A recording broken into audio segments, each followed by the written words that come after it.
All right. Is this thing on?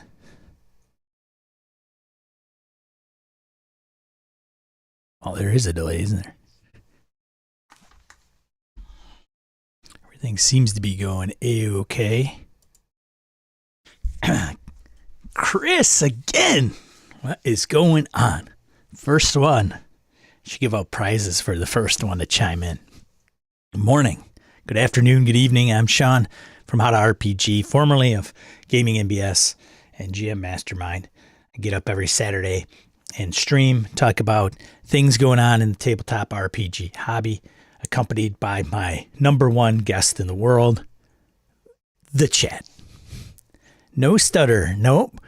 You know, Victor, I rewired my entire desk, but the only problem is I'm starting to get some sound from my speaker monitors, which I think I probably just put the audio cables and ran them along the electrical cables, so that's probably bleeding over. So I still have some work to do.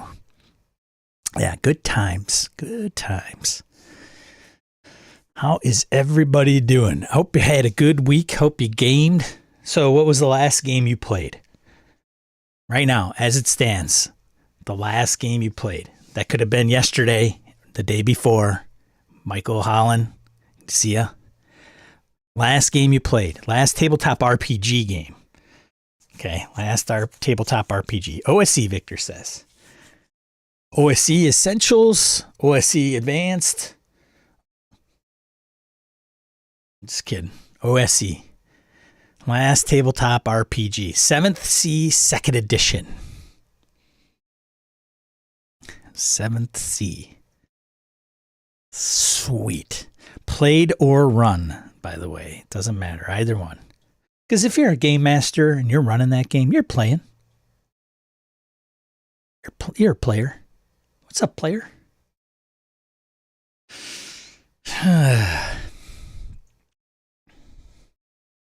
Last game. I would have to say mine was Delta Green. That was the Delta Green game. Possible Landscapes. My group is at the Dorchester house, if that means anything. Things are starting to get weird again. Go figure.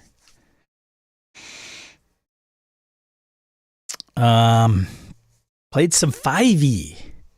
5th edition. Yeah, that sounds fantastic. Any particular setting, Chris? Homebrew?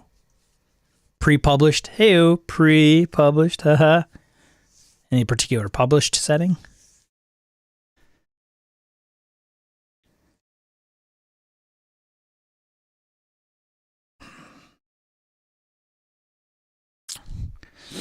Wait to see who shows up. As people trickle in, find their seats. I don't know if anything's really hit my brain for today. That's it. Every Friday night, homebrew. Got it. Wayne, Beyond the Wall. Good to see you, dude. Beyond the Wall. Fantastic. Something I've been running games in for over 20 years. What? It must be that Dungeon world that I've heard so much about. It's going to be Streets. Modified Streets of Avalon.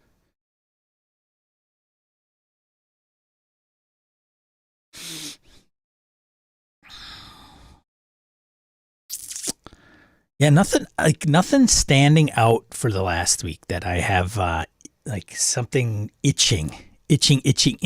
Phil, last our tabletop RPG you played. Chris says no. Nubis, hey, afternoon, Nubis. Users. All right, that's coming. Streets of Avalon. Last tabletop RPG game you played. What is the last tabletop RPG game you played? And it could have been like literally 2 hours ago. That would be the last one you played. Got OSE, 7th C, 2nd edition, 5th edition, played Beyond the Wall. Beyond the Wall. Mine was Delta Green.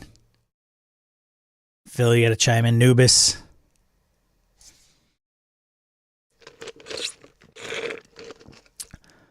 5e, Phil says. 5e. Look at that.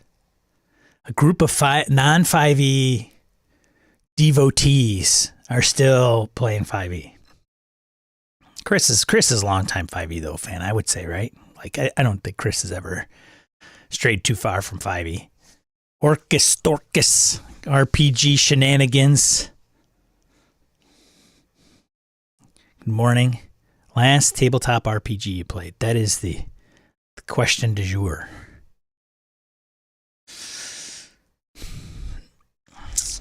GURPS. Get out of here. Seriously? For the first time? Wow. I don't want to talk about it, Phil says.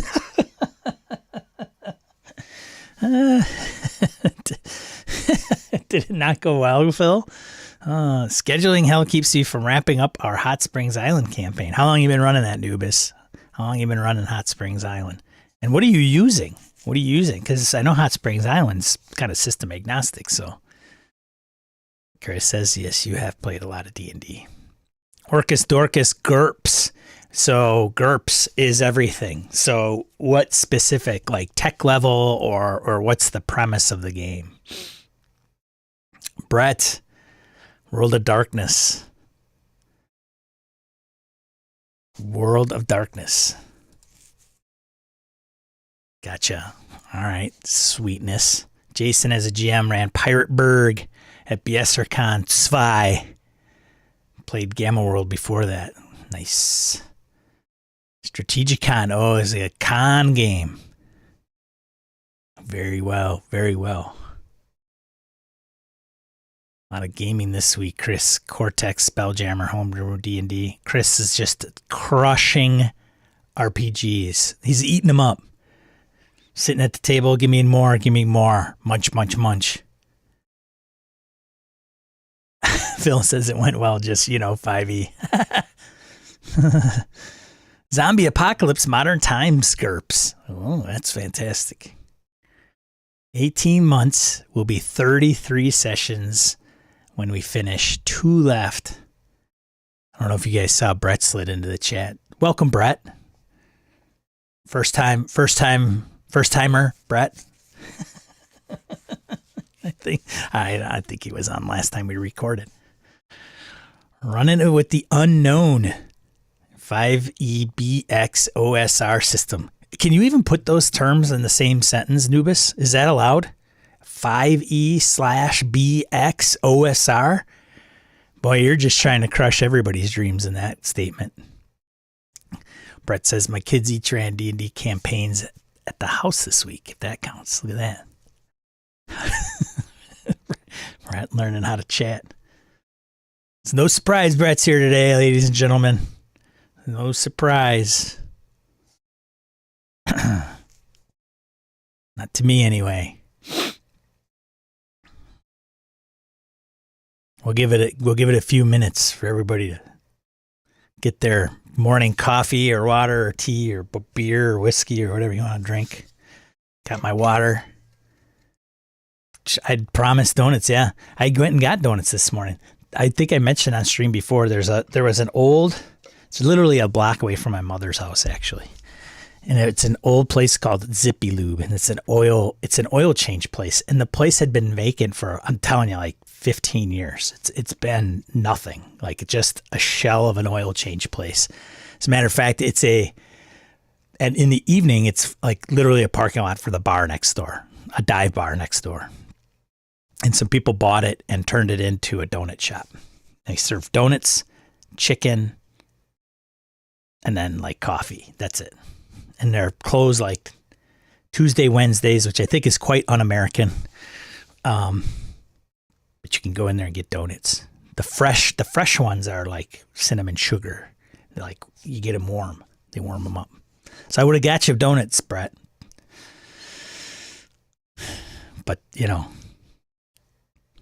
the commute, they'd turn up cold. It just wouldn't be worth it.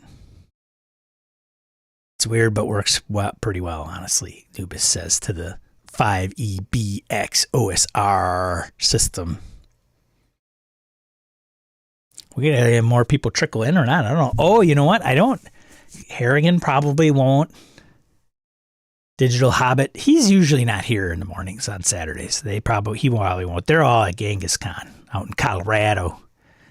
And Roger Zagrave is probably there as well. So there's probably 3 people that aren't going to be showing up today. Their loss, I say.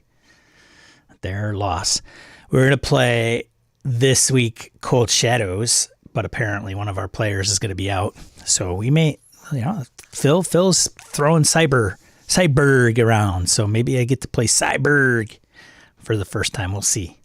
I'm going to get a consensus on what we're all playing. Check out Cyberg.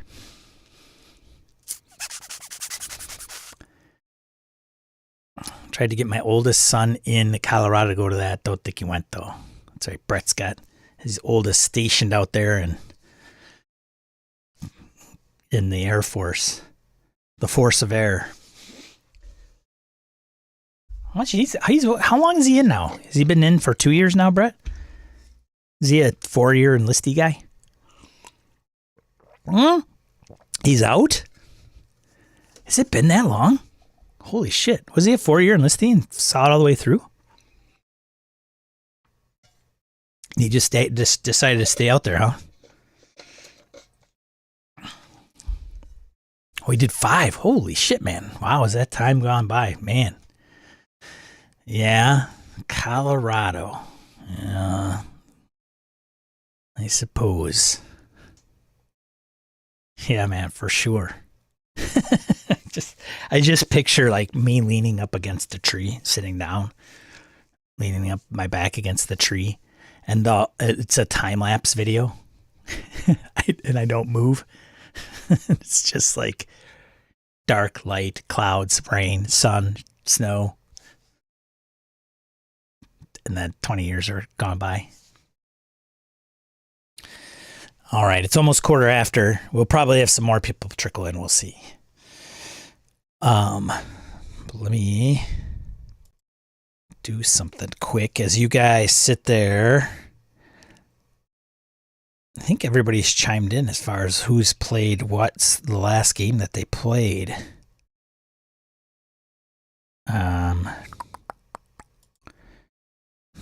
Let's see.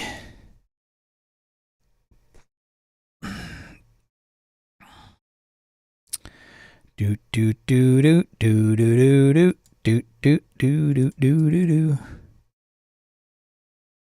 Bear with me. Oh gosh. Even Victor, if it seems to be running okay, there's still some weirdness on my end. But what are you going to do? What are you going to do? It's hard to say. All right. Okay.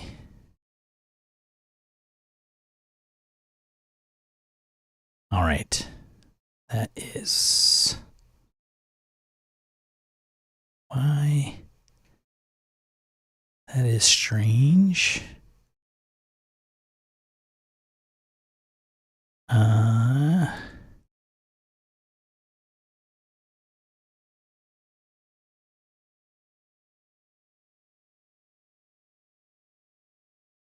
It's interesting.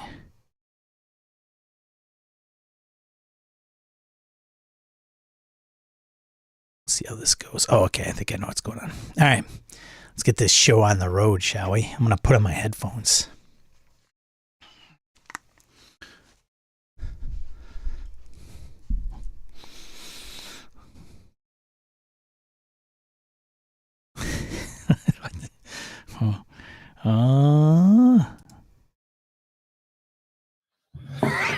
What's up, buddy? Oh, this and that. How you doing, man? Good morning. Morning. Everybody gets Brett's morning voice. Morning pillow voice. It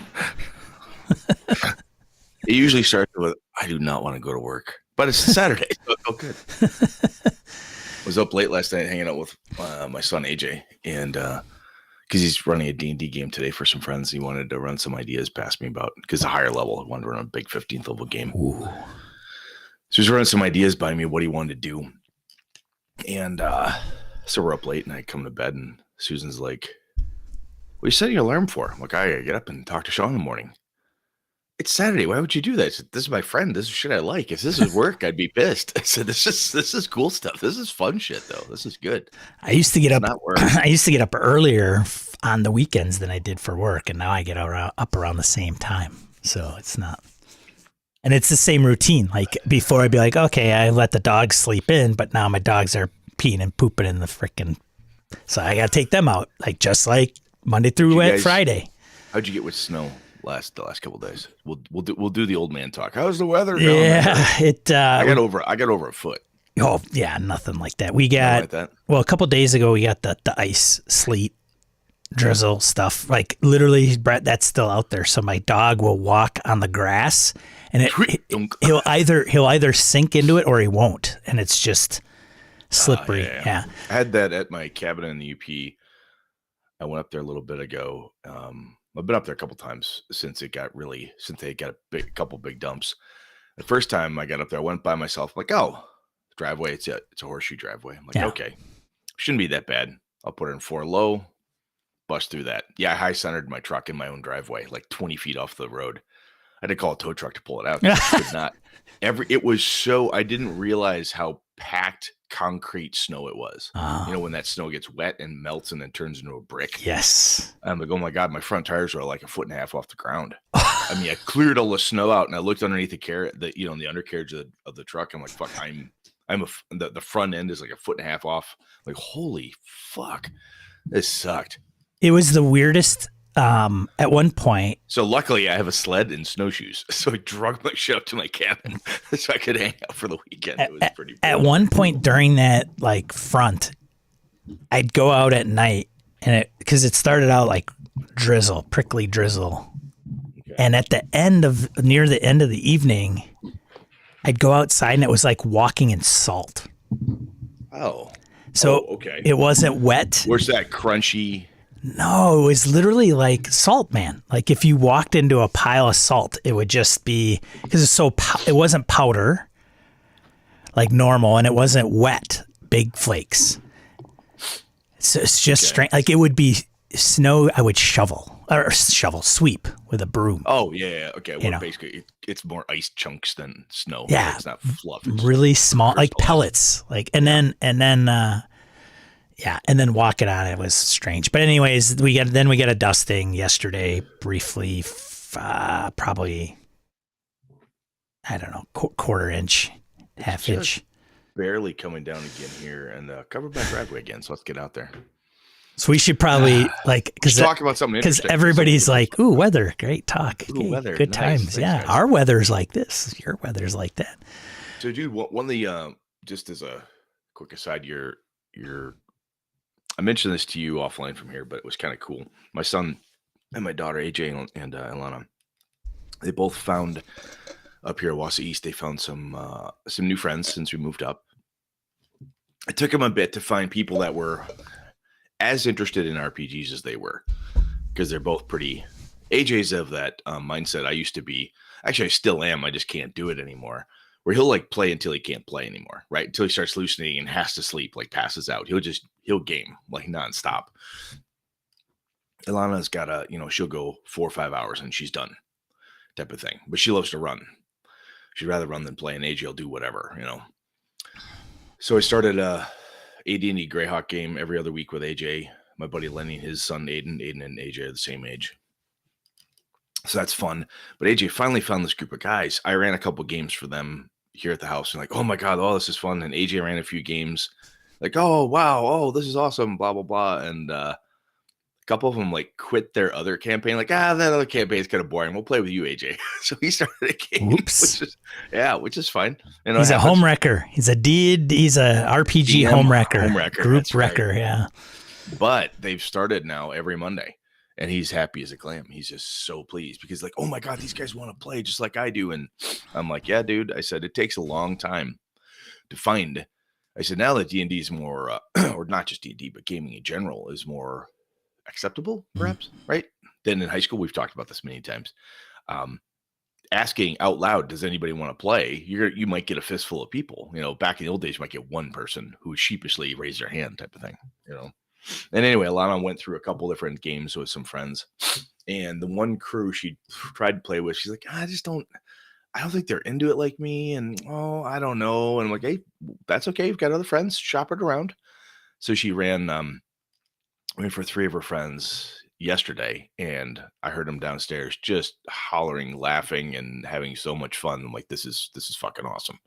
So she's got a game now every Friday. So at my place, it's going to be Monday AJ, Tuesday me, Friday Ilana running games. So that's pretty cool. No dead air. Not a lot. No, not a lot of time for that.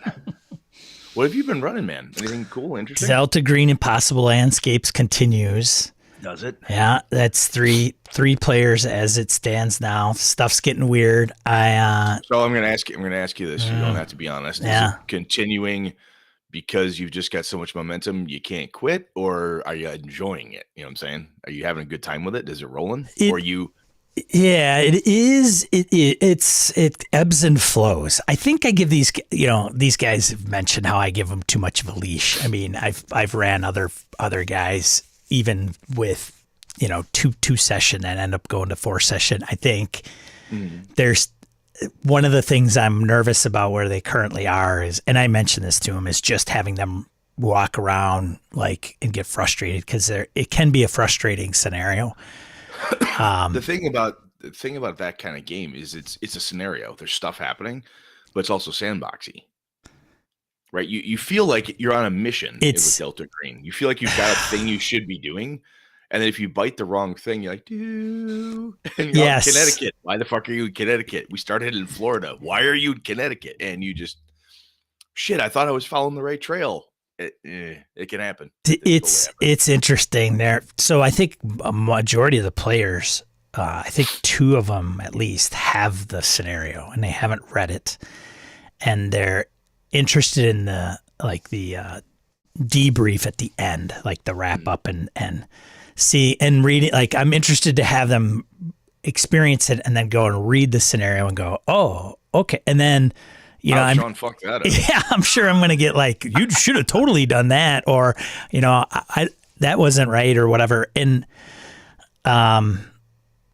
it's interesting. It's funny. I'll tell you offline, because I know, well, that's fine. No. What else you got going, man? And then and then Cold Shadows. We kicked off session 0, then we ran session 1, and it is a mind shift. Like, it is. I don't know if I could even run. I don't know if I'm going to be able to get through 3 sessions. I don't know. It's luckily for me, I have the group that can pull it off. Okay, what's? It's just. Why don't you say that? Well, first of all, it's got terrible reviews, which probably skews my brain a little bit. No, wait. You and I reviewed it. We both liked what we read. We hadn't played it yet. I think I liked the spirit of the game. I think I was a little more of the. It's spies. It's Cold War spies. Yes, Cold War, non-action. Yes, like very Jean Le Carré. Great. Like, I'm in love with being in love. Yeah. And I don't think it's them. I think it's me. So let me throw this at you. My buddy Nick, you've met Nick. Nick went, he was talking about like, hey, I want to mention this in our good God, Discord. God, I can't talk. Or think. He went and got a hold of the new Twilight 2000, because he was talking about he wanted to do something like, and I'm like, dude, Twilight 2000 free league game. You can't go wrong. Quite frankly, let's get at this, right? And he grabbed it. I couldn't make the kickoff game because I was up hanging out with my daughter at my cabin, and so he runs it. He comes to my game on Tuesday. I'm like, hey, how was it? He goes, I don't know. And I said, what do you mean you don't know? I said, just one game. He goes, no, man, I loved it. I read it. He said, and so on. He said, I don't know what to do with it. Yes, I can see. I know what he's talking about. Yeah. Okay. I said, everyone I know who has read or played the original version often said the same thing. They read it and were like, oh my God. And this is so what?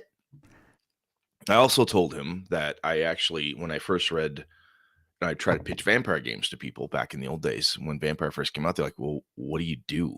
Right. Right? It wasn't an easy sell at first until you started to get other gamers involved, and then the gamers would tell other gamers, and they'd talk about it and whatnot. But it wasn't as clear as like Kill Monsters Take Stuff to use that thing, right? So he went out and found the Fallout RPG. Yeah. He's like, I think this is going to be more what I want. So he's going to run that today at 1:00. Hopefully, if everybody's schedules align, there's supposed to be like 3-4 of us playing, but 2 of them suddenly, well, it's, life happens. We're married and got wives and kids and shit to do. So we'll see what happens. But Marco played, I think he ran Fallout for a while. And it's a 2D20, I think, Modifius game. So, if you're a fan of the video, and if you're not a fan of the video games, like it has appealed to me, although I'm not hardcore Fallout, but I like the premise. I mean, same. And that's kind of what Nick's like. I really wanted this type of stuff, and I realized that's what's missing. And he said, Twilight Tim didn't have enough game. What do you mean didn't have enough game? We got into it. He's like, I don't know what to do. Yeah, see, there's a thing. And there's I said there are certain plot points and ways to run it from my reading of the original rules back in the day. Right. I said it can be similar to a Delta Green thing in a way that it's so open and so like, does anybody really want to become a bandit king? Does somebody want to go to England for some reason? Leave Poland, work your way to England. I don't know. It's different. It's very different. It is. And some of these are pretty resourcey-ish games, right? Like Forbidden Lands, it's a survival hex crawl. They're coming out with Walking Dead. They're Twilight 2000. Symbaroum, not so much. That's kind of classic fantasy, if you will. But Twilight 2000 has been like, okay, it's a war zone. You play a soldier or a civilian, and you feel like you should be counting rounds. How many grenades do I have? How much food do I have? Well, there are resource dice, but it's not as granular as that. I think that. But yeah, I'm just saying that I'm translating what you're saying. Yeah. Totally. The idea that you have to worry about those resources, where you're going to go, where you're going to get them. Right. I don't. It's just different. Well, and what he's talking about is the plot. Yeah. He's like, D&D, I can get a patron to engage these guys. I'm going to hire them to go do something. And I think with Twilight 2000, you have to, and I did a recap of Forbidden Lands, and it was I did a video here. Go check it out. And it's about what I learned from running Forbidden Lands the first time and then running it the second time. And there's some situations that are very similar to Twilight 2000 that I would have to keep in mind as well. Like one of the things is, who are they? And if it's civilians, who are they? How do they come together? And maybe they're just all together in a transport and they're stuck in the middle of Poland, but where do they go? And they're separated from their unit. You got to plant seeds. You got to say, like, they got to come across two bandit faction, or warlords, and they get stuck into some weird I'll tell you, when I started running Vampire, one of the things that got people interested or disinterested when I ran with them was I would tell them, I need to know what your character's about. I need some backstory. And backstory became a thing for my gaming group with the start of Vampire stuff, because if they didn't have one, if they just made a fighter, they were very, very bored. Right. But if you had a backstory and drives and things you wanted to do, they were out and running. And I quite frankly don't even remember if that was in the game per se or hinted at or whatever. But there were no mechanics that I recall. It'd be a long time since I've run that. But in my World of Darkness game that I'm running on Tuesdays, that's still like, okay, I gave them, 2-page, like, here's what you're going to make. Here's who you're all tied to. This is what this is about. Every one of you has somebody die, blah, blah, blah, blah, blah. Oh, I found a way to make a dead baby scary again. So it took me almost 30 years, but I freaked him out with some dead babies. So that's I fantastic, Brett. Yeah. Life goals. Yeah. There's talks of, so some people in the chat want to know what your thoughts are on your your mentor's new game. That Colville Matt, stuff. Look at that. Brett knew who I was talking about. Oh, I got the chat. Damn. Anyways, have I you? saw. Yeah. I saw his announcement. So the whole Watsy on again, off again. I love you. I hate you. All that blah blah blah blah blah. So I saw Colville's huge tweet storm around. I call it. I don't know if that's the actual phrase, but this big tweet chunk around. This is what he thinks will happen. Blah blah blah. And I actually had. I've had an opinion about it for a while, and then I actually ran into Nola Burt at EverCon, and he and I were talking because he had posted some stuff in our Discord and then on Facebook that I was following him, and we talked in person. And he had a more convincing reason why to think his way than anybody else had, and he's like, I really think this is why they're making a mistake. Blah blah blah. And Nola had some really good arguments. And so I'm like, okay, cool. That makes sense. I get that, And and he said, he goes, well, Colville's making an RPG. I said, well, fuck, I didn't know that. I'm not a patron. I'm like, oh, interesting. Cool. He had found out some way. Brett is now. He's a he's a patron now. Colville just released a new video yesterday saying this is what they're doing. The best thing I think about what he's doing is he's being very transparent with, I don't know when. It's going to take a long time. And we have a shit ton of work to do. And if I tell you it's going to work today, or we really like this idea, that idea could be gone tomorrow because it doesn't work. They have design principles, things they're gunning for, right? Like we want it to be this, this, this, and this. He just high leveled it on his on his video yesterday. But I'm like, okay, cool, that makes sense. And I'm withholding judgment, quite frankly, because I'm like, well, what he said on there has very little interest in me. I'm like, I already have a game that can do that. I don't need that. Dude. Because I'm trying to be much more cautious about games I buy. I'm like, well, if I buy that, do I really want to play another high fantasy game? I really don't.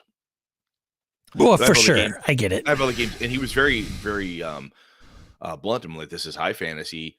Right. Yes. Action. Like, yeah. Yeah, I'm like, I don't know. So I'm like, well, I'll just watch it. We'll see what happens and how it develops and where things go, and maybe I'll get in on it. But what was cool to me was, so Chris Nizak and I, from Encoda, we've been, when the whole thing started going around, like, oh my God, OSR, this, that, and everything. And my Streets of Avalon book is a OGL, right? That's in the book. So Chris and I got together and I said, dude, we got to talk, right? He goes, yeah, we got to figure out what it is we're going to do. I'm like, fuck, this could be a pain in the ass. So I had a little bullet list of things I thought we could do for options and so forth. And I went through like, well, one thing we can do is kind of hold and see, or we could, if you really want to, and my bullet says make our own game. And Chris says, I just want to make a game. I'm like, well, that's done that. Easy pie. No need to discuss the other four because that's kind of really what I want to do anyway. And one of the reasons that was big. Chris asked me, like, why do you want to do it? Because I knew why Chris would want to do it. Because one, I think Chris is a very good designer. And two, he's been more in your camp, Sean, around the whole purpose-built, more curated experience type of thing. And he wanted to, my recollection of the conversation, because it's been a couple months now, is he was like, hey, I want to make sure this is what you really want type of thing. Are you just doing this because, you're pissed at Watsy? Like I was mad at Harper. Is it that kind of thing? And where I came at it was like, if we're going to do this, every time he and I sat down to look at 5e stuff or anything else, or somebody else's engine mechanic system, it was heavily modifying, cut this out, change this, change this, change this, change this. And I said, we're making our own game, dude. We're tying ourselves to something for no reason. We could do what we want to do, I think, better if we just did it ourselves. Because we have principles, concepts, and we are both fans of the world. So we both understand what it means from how the game should feel. And that was one of the things we had, was like trying to figure out how to take a 5e game, right, and make it feel Avalon without bottling me or somebody else who knows, quote unquote, knows how to do it right. You can't put that guy or gal in a box and sell that person, right? You could do actual plays and various other things to get people interested, But if you don't have mechanics to support that feel, it can be rough. And yes, I still think that I could do a lot of things with D&D, and that's fine, but that's me, and that's not everybody else. If I made the world and I built this thing, it's very easy for me to invoke the feel and for everyone at my table to feel like it's the right thing. Because I did it. I'm 100% bought in, and I got them to hook into the premise, and they're only here because they want to experience this thing. So that's easier. But if I was going to say, hey, Sean, go run this, read it, and let me know if you like it. I want to make sure you've got the right toolkit with all the bits and bobs to do it the right way. And if I want to have a sword and sorcery, Far from the Grey Mouser, Edgel and Nyx type of setup, I should really make sure that it fits better. So Chris and I are actually meeting tomorrow morning, or I should say tomorrow afternoon, to kind of see where we're at. That dude is a madman too. Chris, I see you in the chat. You were insane, dude. The amount of stuff he has cranked out. When he's like, yeah, I was thinking about, so he says to me, yeah, I think we should make our own system. I'm like, yeah, it's a good idea. By the way, like, here's 10 pages of it. I'm like, are you crazy? Holy cow, you just did. It was, yeah, I'm on it. Like, holy cow. So one of the things I love that we did was sitting down and coming up with the concept of, which again was something Colville talked about, was like, what are the principles? What's supposed to be like, right? What do we want to make sure when we introduce a thing into it, it bounces off the fact that it's supposed to, feels like Avalon. What does that mean? And trying to break it down into different bullet points and stuff. Oh, for sure. One of the things I think is also interesting through this is realizing how much time this takes. Because you want to get people excited about a thing you're going to do. Hey, we're going to do this thing. But do you? Do I care? Well, I mean, that's a question. Like, does it have to matter whether people like it or not? Like, I guess depends on the purpose, right? Yeah, for me, it kind of does. I want to make the right game. I want to make the right game that fits it, and it does it justice, and that Chris and I are happy, and it play tests well, and it's fun. And then if it's, I don't have any illusions that, so we're going to be, just jumping on, I'm going to usurp D&D. That's not the job. That's not the goal at hand. It's, we want to make a fun game that captures the look and feel of Avalon appropriately, and that it's fun. We want it to be fast. I don't want the rules in my way. I want sword and sorcery, pulp stuff. I want that in there. And where the fuck was I going with that? You derailed me. Anyway, it's going to take time. And I think what's interesting with the concept of it taking time is, so like VC's does amazing design work when it comes to cartography. He's just great. I love his cartography stuff. And he's the guy I want to, be my Avalon cartographer. I feel bad because I'm like, the project shifted. We're doing this, we're doing that. And he's like, okay, cool. He's been very nice about it. And I'm like, look, man, it's just going to take time. It's going to take a lot of time because it's spare time for me, Chris, other people. We've got day jobs and stuff. If this was all I did and all Chris did, I'm pretty sure we could, quote unquote, crank something out faster, but it's going to take time.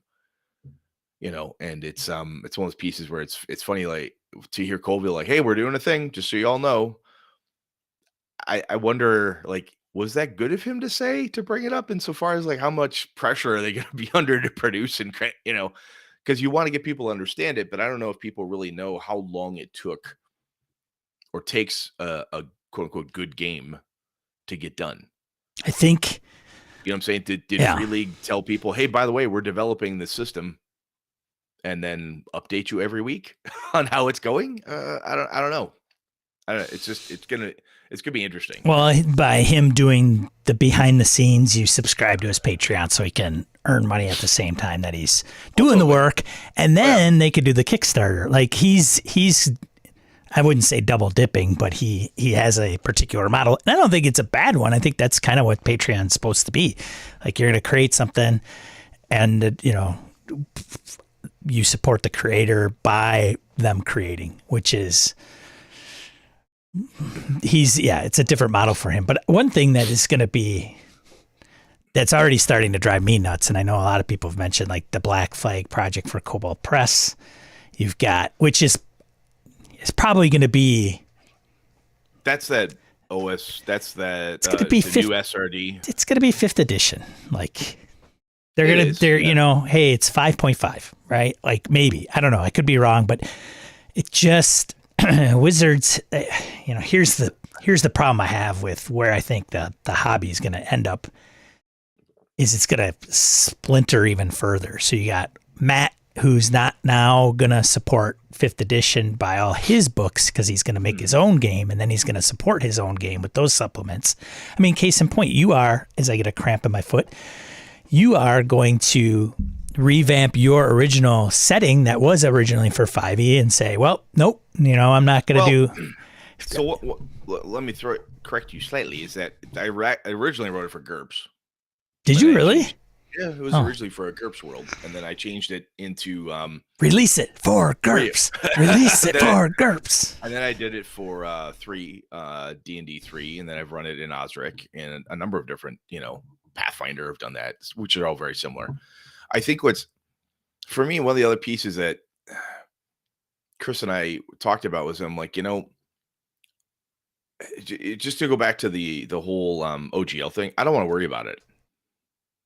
Well, fair, for sure. Yeah. What anybody gives, it can take away. I'm not a lawyer, neither is Chris. I sure as fuck I'm not going to go. This should have been tackled when people like said okay, and then they put it in all their books. Like, what the heck? Like, did you know what you're okaying to? Right? Like, yeah. My gut reaction is usually like, look, if you tied your entire company's well-being to another company, Chris, in the same industry. In the same industry to another company's well wishes, right. That's a bad idea.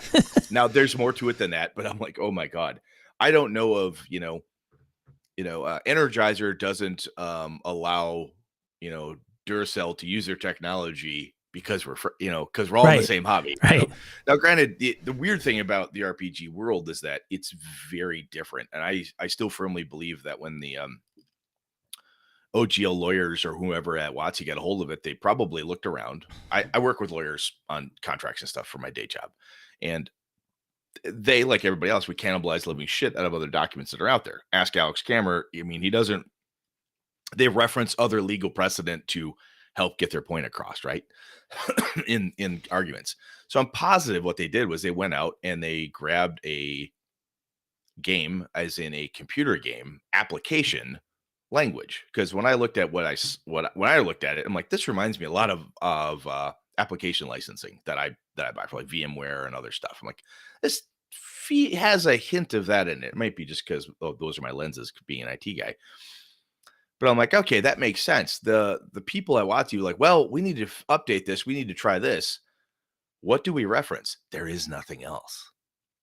I don't know of another thing. You and I have talked about this many times. RPGs are similar to, or kind of like, the only thing an RPG is exactly like is itself. I can't say, well, an Xbox game licensing should be pretty damn close to PlayStation licensing, because guess what? Same world, same the same type of approach. You just can't do that here. And short version is, when we talked about it, Chris and I were like, yeah, I just don't want to be tied to that shit. I don't want to worry about it. I want to be able to do whatever it is I want to do. And the people who are playing it or come to it say, oh, this sounds like fun. This sounds like something I want to do. They're going to try it out. And we can modify, change, delete, whatever. And I don't have to worry about tying myself to somebody else like that. Does that make sense? It absolutely makes sense. Of course. Here, there's so many. Like Matt RPGs. Well, and specific fantasy. Like, it's just the thing of it for me I'm drowning. Like, I don't even have all of them. Like, I would drown. Yeah. Well, one of the things, like Chris is mentioning in the chat, when we're looking at the core mechanics, I want to make sure that we've got Avalon is heavy on mysteries, monster hunting, figuring things out, almost Witcher style. For hunting down monsters, figuring things out. I want to have a lot of good, I want to have the guilds being able to argue back and forth. And, I want everything that makes Avalon to be packaged in here. And when I'm looking at, the D&D world, I'm like, well, if I tell everyone it's just excuse me, well, it's a greedy version of D&D. Well, I have 5 of those, or there's already 6 of those, or whatever it is. It that doesn't help sell, and it's not I don't know, man. The other piece is I like when I run D&D now, I prefer to run it in like Greyhawk, first edition Forgotten Realms. I like my first ed AD&D, as you know. And that's just my preferred D&D version. That's fine. But when I'm running Avalon, I'm like, 5e works. You know, I can make it work, but it is a bit of work, right? It's not like the players have the excuse me, the least amount of work. It's more work on me. And from a designing perspective, I think it's more constraining than it is freeing because I end up making just another clone, right? With slight mods. And I still believe that a lot of the OSR clones, some of them are pretty cool, but at a certain point, it's just house rules as far as the eye can see. You know, it's just slight variations of the exact same thing. You know, the old school essentials. I'm like, I already have BX. Well, it's really well organized. Uh-huh. But if I could find everything in BX, why do I need it? Type of thing. Now, if I really want to, or I really like some of the tweaks or whatever it is, and so on, I can go grab that. But anyway, it just seems like the right thing to do. To build our own thing and make it what we want it to be instead of trying to lever somebody else's thing. It just doesn't feel I right. totally agree. I don't think it's I mean, unless you want to go that route for a variety of reasons, like it's just more efficient. Like I don't want to recreate the wheel, so I'll just do modern using the 5th edition rule set. Hey, and then call it D20 modern or whatever. I forgot the other company that's even basing. It's actually basing every modern, like they're literally taking the 5th edition rules and going, we're launching these 5 properties. Well, that means Spycraft, D20 modern. That was all stuff in that same film. Yeah, well, I'll tell you what though. Now that was a shit. I'm like, I don't want to do that anymore. And Chris was, dead on with it. Great, smart guy, good partner in this. And the other piece, when I think about it, I'm like, the 5e approach that we took originally was also a very good gateway drug for me, right? How do you do this? Bump up against something like that and see what you like, see what you don't like. But as far as like getting something published or whatever it is, I think you can. And this is where Alex and Alex Camera, that is, and a couple other guys that I bounce this off of in social media were like, well, the cool thing about that OGL and that design and allowing people to design off of your thing is because then they bounce off of it. Like, hey, I want to do this thing. They get good at it. They develop more. They work on things. Next thing you know, and Colville actually mentioned this in his video. Next thing you know, they're working for Matt Colville or somebody else because they're now a designer. They've put stuff on the DM's Guild. They are published in some way, tied to a thing. People are reading it, looking at it, and you're putting out a body of work without having Matt's success is not based on his game and his no. books. He's talking about his designers, the people who are working for. Yeah, like James Intricasso, right? Yep. Who's worked for a lot of different shops. Mm-hmm. Yeah, but I don't know. I just think the cool piece is that every game master, every player at a certain point where we like to design stuff. Anybody ever came up with a homebrew character class? Wouldn't it be cool? Could I change this character so that his backstab is D6 instead of D4? And can I change it to this versus that? They're the problem players. That's who they are. They're not me. Like they're problem players. They want to. Well, I've joked with you kind of semi-serious about this. Like when you put stars and wishes into your game, that's not mechanics in the game system. That's an add-on. The fact that you're doing it, though, is really, really cool. And if you design a game, you can look at something. Let's say you were to sit down and design a game. Like, I don't think that's a desire you have, but if you wanted to, and if I said, well, what are all the pieces and parts that you like? And you said, I really like the stars and wishes concept. You'd want to plug that into your system, or at least have it noted there, whether somebody actually used it or ignored it, but you'd want to put it in there because that's a piece that's important to you and so on. And I think other game designers have said this before. I think John Wick has said it and other guys where it's like, look, I'm not making a game for everybody. I'm making the game I like. that's going to encapsulate the things I want. The things I like are going to be in this game. Here's how it runs, and so on. If you don't like it, that's okay. Type of thing. I'm not trying to do something for everybody. And there is something to be said where at a certain point, D&D from a design perspective, what is the game about? Colville's got a big video on that too, which is actually pretty cool, and there are some time Chris and I don't have to make an investor happy. I don't have to do anything else. We're just doing what we want to do, which is fun for us. What we think is cool. When I'm like, hey man, I really want to have, this type of adventure set, and I really want this to feel a certain way, we can just make sure it does. I don't have to worry about, well, I don't know if everybody will buy that. I don't know if that'll maintain my market share or whatever it is. I don't have to worry about that type of thing. I've worked for smaller companies in IT, and I've worked for large ones now. And when there's definitely a different feel. Small companies like, you know what, we're going to try this new product launch. We'll see what happens. Holy fuck, that's an abysmal burnout. I guess we'll kill that. Did that make any money? No, it doesn't look like it. Son of a bitch. Then you get in larger companies where everything's much more formal. You need ROI and these documentations and so on and so forth. It's just harder to be nimble, But anyway, I think it'll be fun, if nothing else. And I think at heart, a lot of us who've been GMing, especially, at a certain point, we're designing stuff. You're designing adventures, encounters, figuring things out, offering advice to anybody. You're helping them design stuff.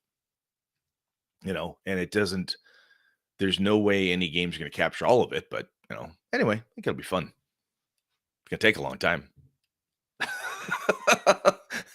I don't know what that means, like from a timeline perspective, but it's going to take a while. The pursuit of the perfect game. Well, or at least a game I really like. Or a game somebody enjoys. Yeah. But I think it's a lot of weeding through the chaff.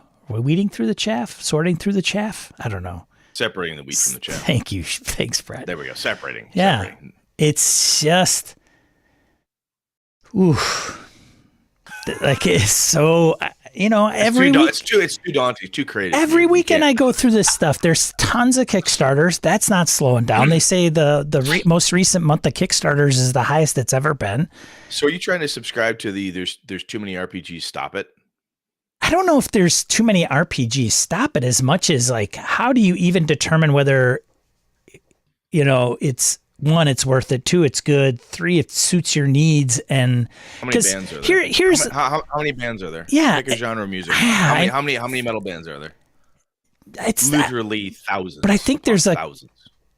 How do they get me to buy their album? Yeah, it's not the same. I think the consumption piece is different. Like I think with gaming, because there's such an interaction piece, there's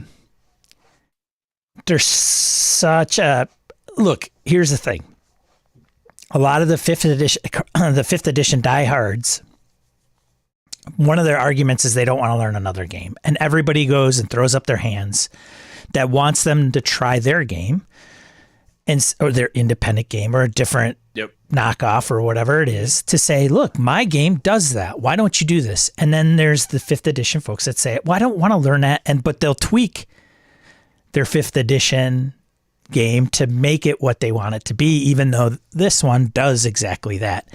Right. And I have been like, to each their own. Like, I don't care if that person keeps playing 5e or if they, but I also don't make a game that I'm looking to like, I don't know, sell, right? So the end piece of it is like, am I trying to make $1 million on it, or do I just want to sell it because I want to create something?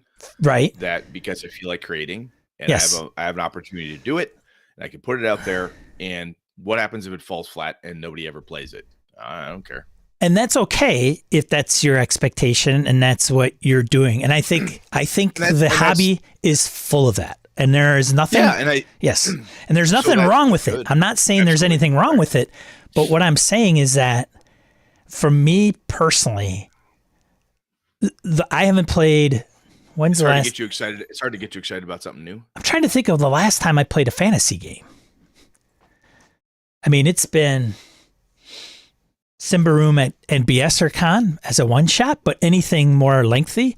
And the only reason is like, and I think like I know you, so I know I know your game or what you're going to put out. So I'll probably buy it, support my buddy. Damn right you will. And I know, and Brett will make me do that and buy 2 books because one's not enough. And then I will buy, or then I'll tune into Colville and see what he's doing on occasion, or tune into the news and understand what this Black Flag is.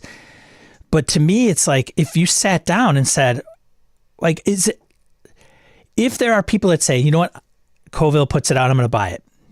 Kobold Press puts it out, I'm going to buy it. Pathfinders 2 I already have, and then I'm going to buy people who, if Monty Cook Games puts out a thing, Monty Cook Games, I'm going to do it. Yes, they have a stack that's high, right, of everything and everything. I used to do that. 13th Age, second edition. There's some crazy not so crazy. There's some, crazy dedicated. That's a better way to put it. Hobbyists out there who love everything that a certain company produces, and some people want to have a desire to complete stuff, right? I want to have the complete collection of X. I just look at it and say, I want to create something that's enjoyable. I want the Dragon Bane's going to come out. Like, oh yeah. Now the other thing that's interesting to me is fantasy is my jam. I also like modern horror. If I have 2 things I like, modern horror, suspense, and fantasy. Sci-fi, I'm okay with it. I'll get an itch for it every once in a while, but I don't. Those are my, like, if I'm going to pick 2 big kind of genres, that's my thing. Right. And if it's not your thing, then yeah, everybody cranking out fantasy games. But I recall back in the day, before there was no GL and stuff, 80s, 90s, there was a lot of fantasy heartbreakers out there that were D&D-esque.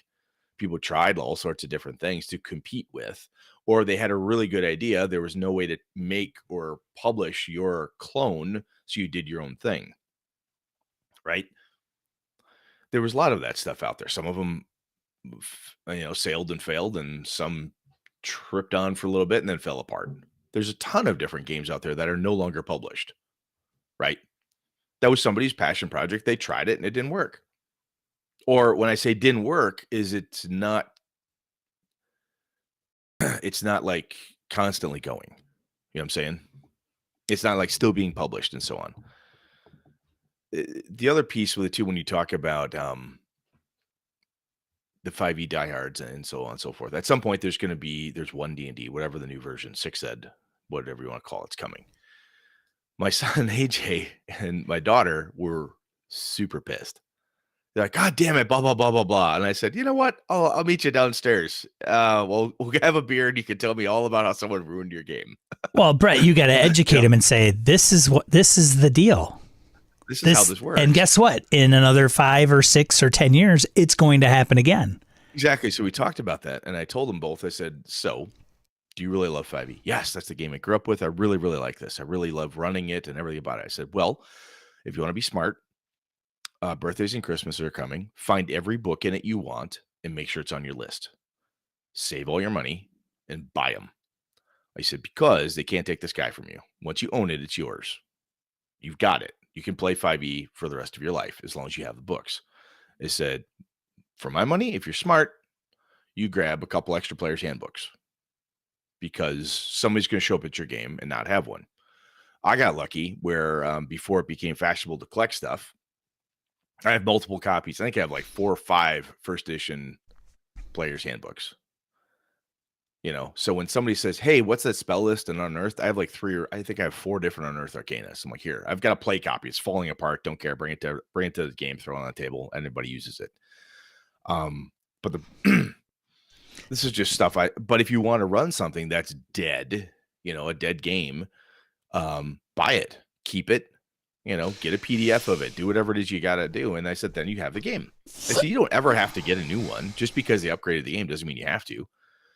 Dude, do you know how much Pathfinder I played? Like, a lot of us played a lot of Pathfinder. Fuck yeah. Do you know how much Pathfinder I have right now? None. Fucking 0. That's because you have no interest in it. Fair. Yeah. You don't have any interest in it. I still have my Pathfinder core book and a couple other things because I pull it out every once in a while. I still have some interest in that game. So I still have it.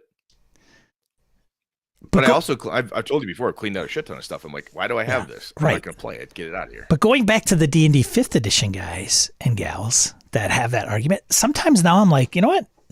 If they just play 5th edition for the rest of their lives, I get it. I totally get it. And I get it because they could say, try the Streets of Avalon. They could say, try Black Flag. They could say, try Pathfinder 2. Like, insert a bajillion fantasy RPGs.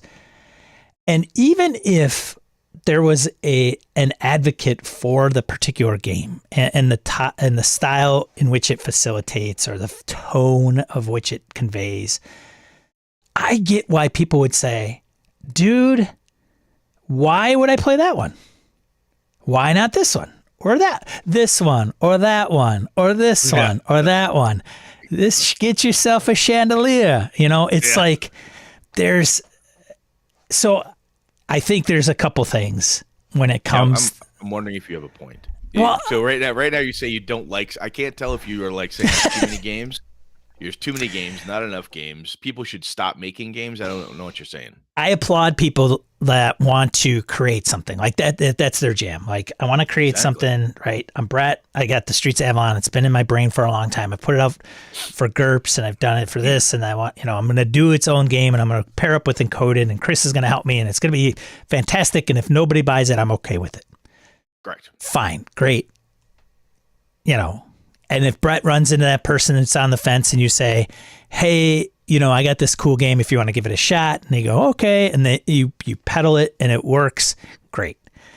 I just think that it's so overwhelming. And you throw in like drive-through RPG and you don't even have to print the book anymore. And I think also you look at the success of an RPG and what is that? How is that defined? So, for example, Matt's going to probably sell a few copies. He's going to have a Kickstarter, and it's going to be successful as far as funding, and it'll get out there. I'm curious to find out whether he has the same amount of success with his own game versus the supplements that he's actually done for 5th. I'm very intrigued to see how that plays out. So, like, Cast Strongholds and whatever, and the other book that he's coming out with, I'm interested to see, because my gut tells me no, but I also think that somewhere in the mix, there is a possibility that the small little guy can overthrow anybody if it gets enough buzz. But I also think, that here's probably another bit of the rub is when we talk about fantasy RPGs is that D&D has been such a dominant force in that space for so long that I think the differentiation from all those games in that circle isn't as, I think I'm not a designer, so I'm being very flippant and very armchair about this. Granted, like I'm talking out of my butt. That's what I do. But John Harper's, the Bakers, and some of the games that are out there, that aren't the reason I think sometimes Blades in the Dark is as successful as it is because John probably sat at a table and just came up with the craziest concepts that anybody that ran D&D would be like, dude, this is the craziest thing I'd ever seen, and I don't want to ever play it ever, whatever. It just seems too nuts because it's so far removed from anything that is typical D20 based array stats, hit points, armor class, dungeon delving, right? And so I think when PBTA and Blades in the Dark, Forged in the Dark now, and even Fate to some degree, that they bubble up to the top in the gaming sphere, and then there becomes its own ecosystem, is because it isn't like all the rest of the fantasy style-ish games. You have to have something to differentiate yourself. For sure. I'm being flippant when I say I don't care if no one buys it. Like, nobody creates something and publishes a thing, right? So I can create a thing at home like for my own enjoyment, and I don't publish it. If I create something and I publish it, of course I want someone to buy it. I really, really want someone to play it. As Chris says in the chat, I prefer like if 500 people played it. That'd be great. I agree. And I think that there's some very big similarities with tabletop art. Yeah, go ahead. Your question comment around how I differentiate myself from somebody? Like how do I get my listeners? Maybe. I think I'm being more commentary than anything. There really isn't any piece of it's because of marketing. No one cares about Fate if it wasn't for Dresden Files. Maybe I don't know. Well, if you look at part of it is So I'm being. I think your comment about like John Harper, right? So John Harper's piece, Matt Colville has had 2 videos in his stream about Blades in the Dark. One of them is like why you should play it. Z Bashu has 2 different videos on Blades in the Dark. One is why he was complicated by it and he was frustrated, and the next one he released not too long ago is like, hey, here's a really cool thing about it. People talk about it. And part of it is it's marketing. And that's a piece where a smaller game press company, you've got to put the time in, right? You can't sit there and say, I made this really good game and no one's playing it. I don't understand. I told 6 people. It doesn't stop. You've given me shit over the years where I'm not the best at marketing. Brett, you should toot your own horn and say you're building Avalon stuff all the time. Like, yeah, you're right. I should. But I do get what you're saying from a commentary perspective. From an outsider, like, what do I choose? What do I do? How do I pick something? One D&D. And that's, or, I don't even know what that, I put out a prediction on the Discord where it's like, I think 5th edition is going to be just fine, but the growth is going to be very steady, and it's going to go, I think, probably up, but very steady. It's going to kind of plateau to a little higher. It's not hockey stick growth. It's not, 50% year over year growth or whatever they're getting, 20%. But I think Black Flag and every supplemental person designing in that space will create their stuff and people will buy it, and they'll, like your kids will buy all the 5th edition. They'll continue to play 5th edition forever, like Brett did for World of Darkness. And then I think 1D&D isn't going to skyrocket like the shareholders want it to, and it's not going to have the 40 to 50% growth year over year. I could absolutely be wrong, and not it. But people will come to D&D. They'll come to the hobby. So who are the people that are going to be coming to the hobby and want to play what? D&D? And then is it the 5th edition people that are going to show them, or is it going to be the 1D&D people? It depends, right? It depends who you run into. My kids, when they first started playing, it was Redbox stuff because I'm like, okay, I'm going to try this and see if they like that. And then I, introduced, I tried Pathfinder 3rd edition with them because they wanted to do what Dad was running. They were like, oh my God, too complicated. Okay, backed it off. 5th edition, they really grooved on that because they had the right amount of complexity, and they had also gotten older and stuff. I think I'm not worried about the health of the hobby. I think it's just fine. And I also think that Colville mentioned this in his tweet thing, and I knew this, and I'm glad he remembered it. Was like, when WotC got ready for 3rd edition, like, okay, what's going on out there? How come D&D is losing money? Right? D&D was not doing well. 2nd edition, they were publisher perish, right? Putting out books, and because they were fiscally irresponsible, ridiculous. Yes. So the other piece that people found out was like, everyone's still playing 1st edition. They're not buying new rule books. They're just not. They're taking the new thing and just using their old game, or people are playing the game. The hobby continues whether or not it's published. You have small pockets of fans who are still playing your thing. People will play D&D in its all its variations. Somebody out there, I know a number of people who are huge 2nd edition fans, and that's their fucking jam. They came to D&D in 2nd edition. They have all the books that they wanted. They play 2nd edition in preference to any and all other versions of D&D.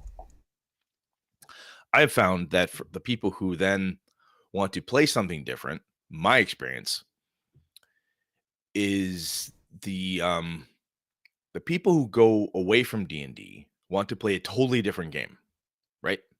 So my kids, just as a sample size of 1 in that regard, but other friends of mine, I played a lot of D&D. I want to try something else. I said, you want to do something totally different? Yeah, something different. I got Call of Cthulhu. Let's play. My kid's like, oh my God, this is great. My friends back in the day, I got something totally different. It's called vampires, called mage, werewolf, call of Cthulhu. Whatever else I had, we would try it. And then somebody would say in the gaming group, you know what? I kind of miss a fantasy game. Or I'm like, you know what? I've been itching to run a fantasy game. Yeah, that sounds good. And someone would say, I don't know if I really want to play D&D again. Why? And I would say, oh, interesting. I don't really give a fuck why. So I would say, well, I don't, because these are my friends. I don't care why. I'm just trying to fish around. What do you your guys poor want to play? friends. They are just They're guinea pigs, man. they're in the lab. They're in the lab. Just hit the button, get your chip. Brett comes in with his little freaking long needle. But they would say, yeah, but I just don't want to play D&D. I'm like, that's okay. I've got other stuff. Hey, when's the last time we played MERP? Oh, yeah, fuck, we haven't done that forever. God, I remember that game was hard. Yeah, you know what, though? Let's try it. Let's do that. Then we pulled that out. Granted, it's another dead game. But my son is like, yeah, this is interesting. And his friends came over, and I said, I'm going to run Swords and Wizardry for you. I have no idea what that is. Never even heard of it, says these 17, 18-year-old boys. Sure. Sat down, ran it. Halfway through, they're like, I really like this. It's super easy. Wow, this is great. This is a lot of fun. At the end of the game, I said, did you have fun? Yeah, this is great. I said, do you like it better in 5e or what? I don't know. I kind of like them both. Sounds good, man. You can totally do that. Off you go. You know, I think somebody has to help them try the game, you know, in a lot of ways. And that's been my experience. I don't know if anybody else has had that experience, but it's like, you know, I'm playing whatever the game is. I'm playing with my group because those are the people, these are my friends. I play with my friends. So I'm playing with my friends and somebody says, hey, I'd like to try something different. Or I say, I want to do something different. You know, this podcast, Sean, back in the old days, you know, when you would say, hey, I just read Cold Shadows. I'm like, that sounds interesting to me. You tell me about it. I bought DCC because of you. I play Dungeon Crawl Classics because of what you told me. And I hadn't been playing fantasy for a while, really. And I'm like, I want to do something different. I'm kind of soured out on this. And you talked to me about DCC. I'm like, okay, that sounds interesting. That sounds different. And I think it's still that marketing campaign of you got to get people engaged in your thing. And it doesn't need a lot of people, just needs a couple people, you know. Wow. We haven't talked about that, and Chris alluded to it with like the Monty Cook games and Cypher. Cypher built on Monty Cook's reputation, and I think that's so. Here's the thing: could you be the next D&D if you just could market it enough? I think that's possible. You know, I mean, going to your argument, it would be 100% possible because the people that don't know about it would, and then they would make it. Like, why is Monty Cook Games recognized for what they are? Like, why do people like Cypher? They know Monty Cook Games, but if nobody knew who Monty Cook was, it would sell like what, a few hundred copies a year. And the only thing, I don't know. I mean, I've seen some Kickstarter sponsor ads on Instagram for his latest Kickstarter, but you know, a lot of these RPG group, you know, publishing houses aren't marketing like traditional marketing. Like they're not buying Google ads. He doesn't need to. Does he?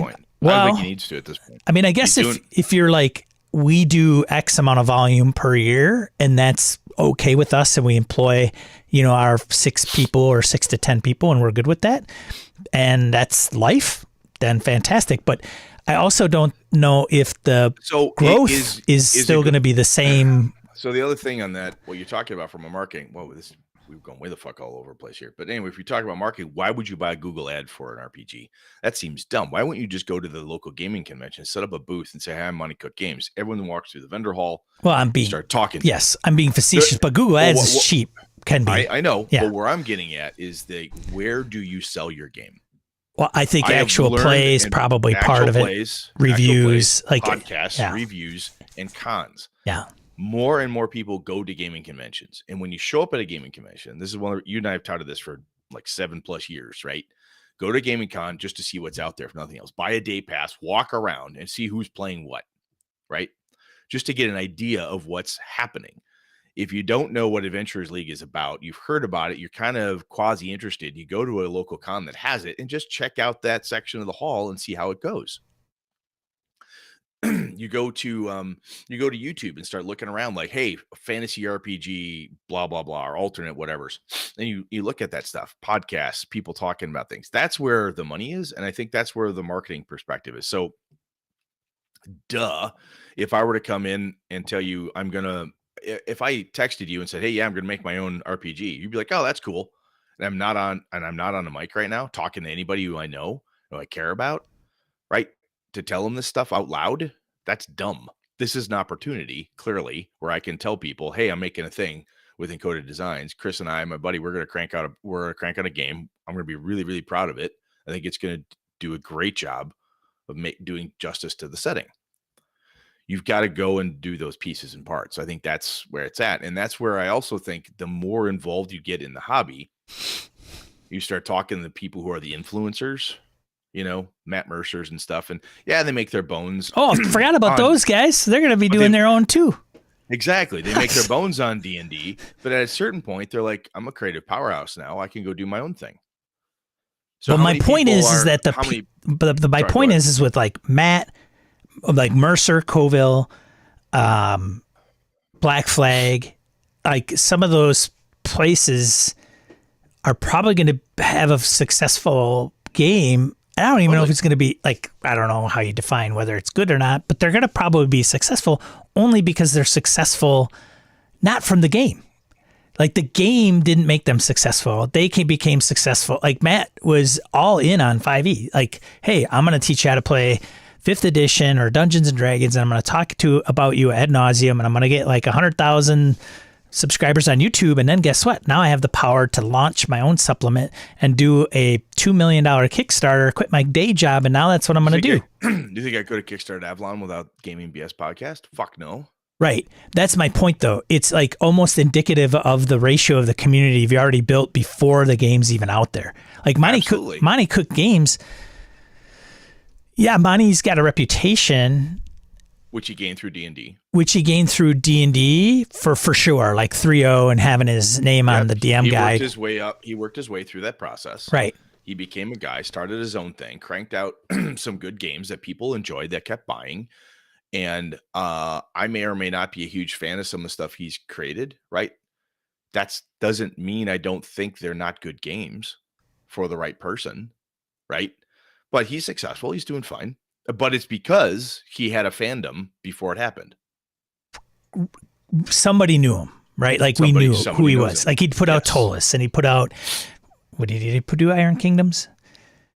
He did. Yeah, he did an Iron version of Iron Heroes. I can't remember. Yeah. 3.0 thing, but Havoc Press, and he, comparatively speaking, Havoc Press compared to what he's doing now is probably just a whole nother level. Well, and I think that's because of Kickstarter, because that shit, you didn't have that back in the day. And that's where and Chris says it, it's like you bring the I go with an audience first. I build up an audience and I bring it to my product. Right. So I had this dream of like, hey, I could really do this cool thing with Avalon. This could be fun. I had no idea how to start or where to go. My friends and I tried our little app company where we had our character sheet thing. It was kind of fun. We talked about that on the BS podcast for a while. I'm like, yeah, that died. And well, in the process though, I meet the Encoded Designs crew, because Sean you are relentless in telling people about the Gaming BS podcast and so on and so forth. I learned a lot about how you do that. And then next thing I know, the Misdirected Mark guys are talking about us. We had a back and forth with them for damn near a year or whatever. It was awesome. Well, some people tune into us, some people tune into them. They find out what they like, don't like, or they like both of us and so on. And then I get to a point, I'm like, I really want to do this thing. I know those guys, they've got Encoded. I could ask them. Well, they have an audience. I have an audience. I'm like, hey, I think this is a cool thing. We could actually have people who like what we talk about from design and product perspective, maybe be interested in it. Because again, I don't want to create something and publish it and just have it sit dead. That just feels dumb. I'd rather have people do something. So that's when, when Nola Burt puts out like a zine, I'm like, I'm in. Why? Because I know him. He's part of this environment. Do I hang out with Nola all the time? No, not true. But when I see him in a con, we hang out, whatever, and so on. If I see somebody in the Gaming and BS community or the Misdirected Mark community promotes a thing, these are my friends. This is my extended gaming family, right? And it's a fairly large group. When one of the men or women or whomever in our crew says something, I'm like, that's worth checking because they think it's important. They thought it was important enough to bring this up. The index card role-playing game, I would not know shit about that if it weren't through the gaming and BS community. I would see maybe a glimmer of it somewhere, but I learned more about it through the gaming BS stuff. So that becomes interesting to me.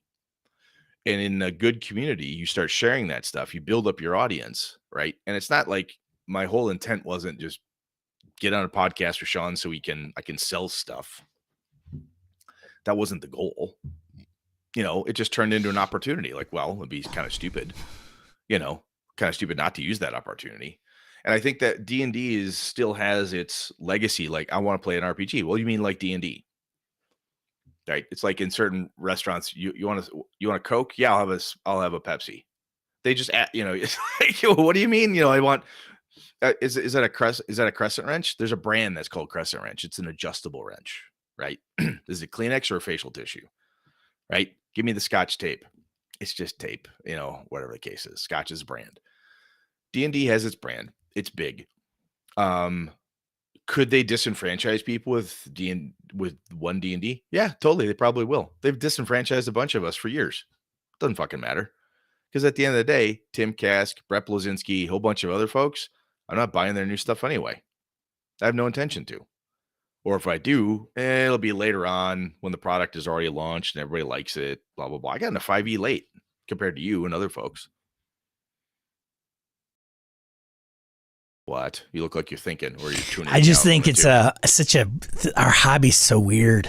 It's a weird, such a weird hobby. And I think the thing is I think when people like Chris, I think mentioned how, Wizards would have been, or Orcus Dorcas said, scared that somebody like Disney with bigger marketing dollars could crush D&D by putting out their own RPG and just market it to the ends of the world. I don't think there's any money.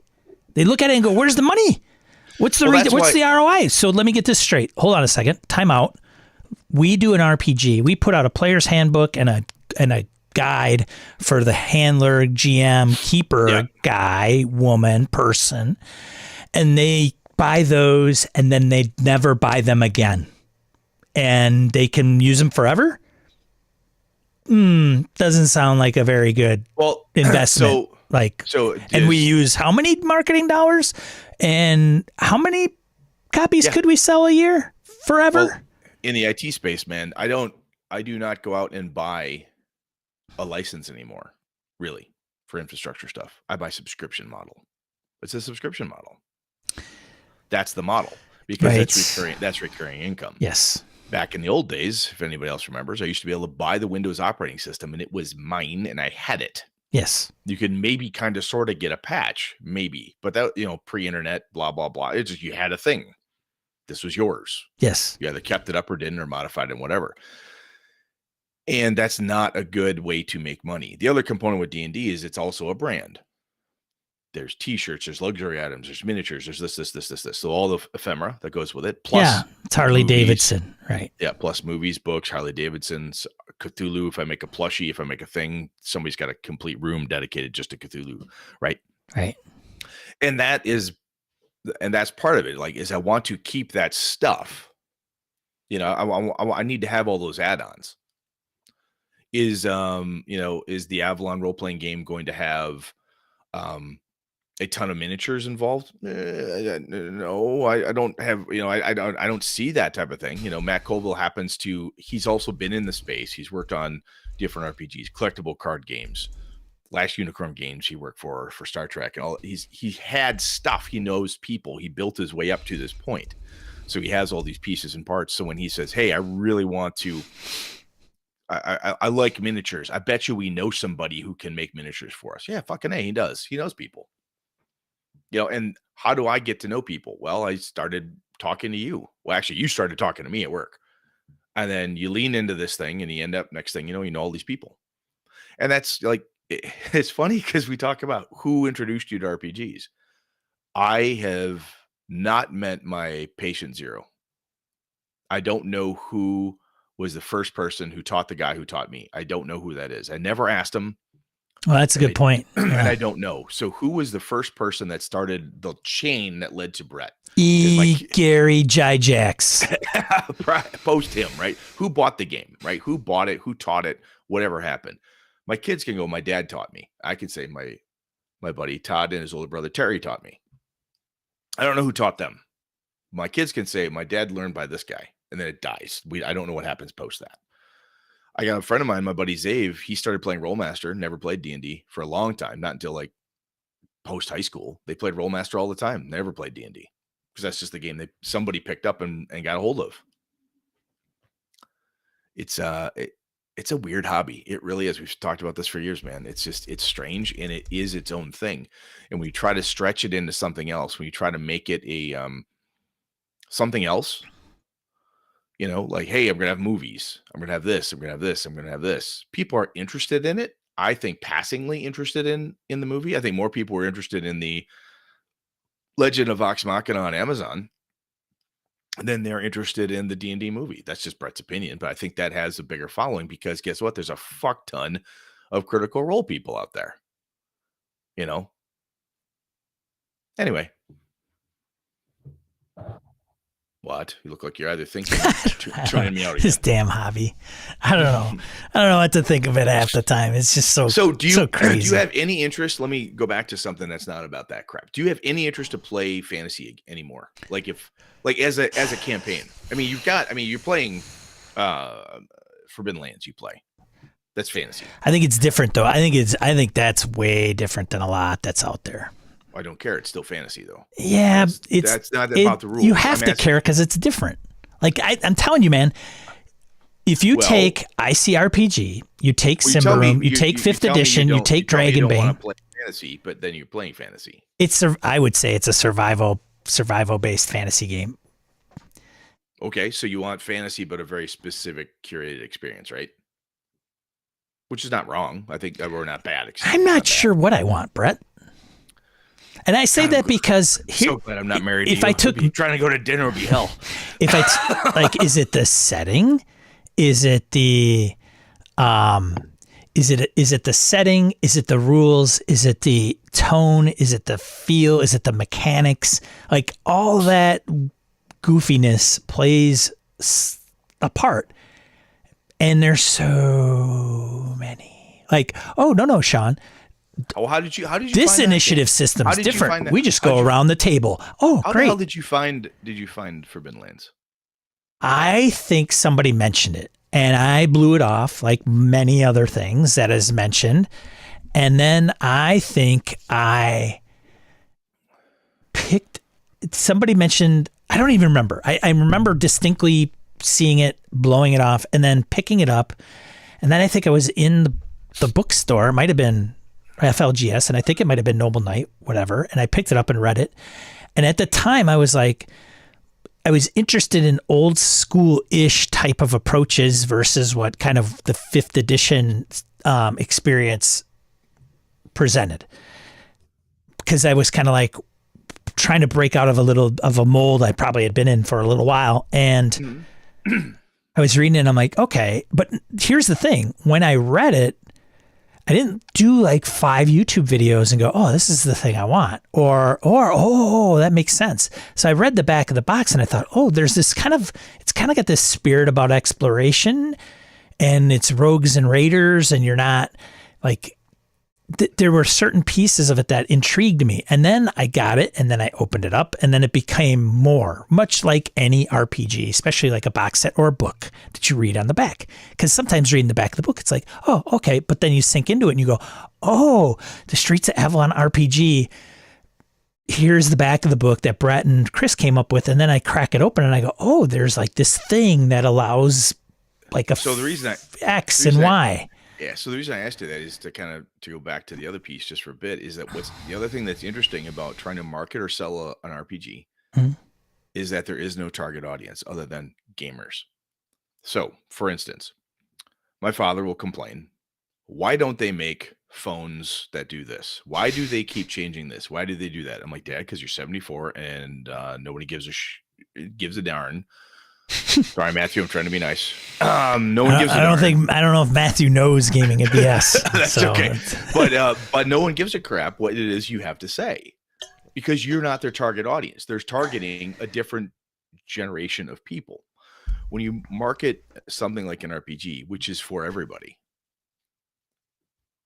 if you're in the hobby, you are a potential consumer of my game. Now, granted, you might say, well, this person has been playing this game for 50 years, 30 years. Well, it can't be 50, but for like 40 years. All right, fine. Those grognards are never going to touch this new thing. Fine. But there's a lot of people in that space. There's not. There's eight. I'm talking about age groups, dude. I'm talking about age groups. There's a lot of different target groups. And if I look at it, you and I learn about games differently than my kids do. There's a lot of yes, there's a lot of groups in that regard, but there's not a lot of people in this hobby. That's the problem. I don't think it's a problem at all. I think there's a shit ton of them. Comparatively speaking, like video games, I don't care about video games. I'm talking about our hobby. There's a lot of people. What's a lot? Like we talk 5? About a gaming convention, 70,000 go to Gen Con or whatever it is. I think that's nothing, man. It doesn't. That's not the comparison. What I'm saying though is that if you want to try to capture something and to market it and get everybody involved, you need to. My kids, my teens, do not learn about stuff the way you and I learn at all. Well, that's the problem with today. That's the problem with the world today, Brett. Exactly. Well, I've been saying that for years, John. But I'm just saying. So if I don't do some of the stuff that like Chris is talking about in the chat and some of the other guys that we've talked about here, if I don't do a YouTube piece, if I don't get a good art, if I don't get a snappy back of the book readout, if I don't build an audience, if I also don't do podcasts and I don't do this other stuff, if I don't get reviews out there, if I don't do an actual play, it's fast and furious to try to figure out what the kids today or what the latest way to get this stuff together. You know what I'm saying? To get people to address it and pay attention to your stuff. There's a lot of different ways to do it. And if I'm going to target who's going to buy the Streets of Avalon, do I target 50-year-old white guys? Right? So just from a raw marketing perspective, people go, middle-aged white men buy this. Middle-aged these people buy this. Young kids of all nationalities buy this thing. As we've said, this is a weird hobby, and everybody in whatever group you have would normally get sliced and diced to. It from a marketing perspective, we're just this wonderful hodgepodge conglomeration melting pot of folks. I have sat at games and played with people who are old enough to be my dad, and I've at the same table had kids that are young enough to be my kids. Right? I've had that. Where are you going with this, dude?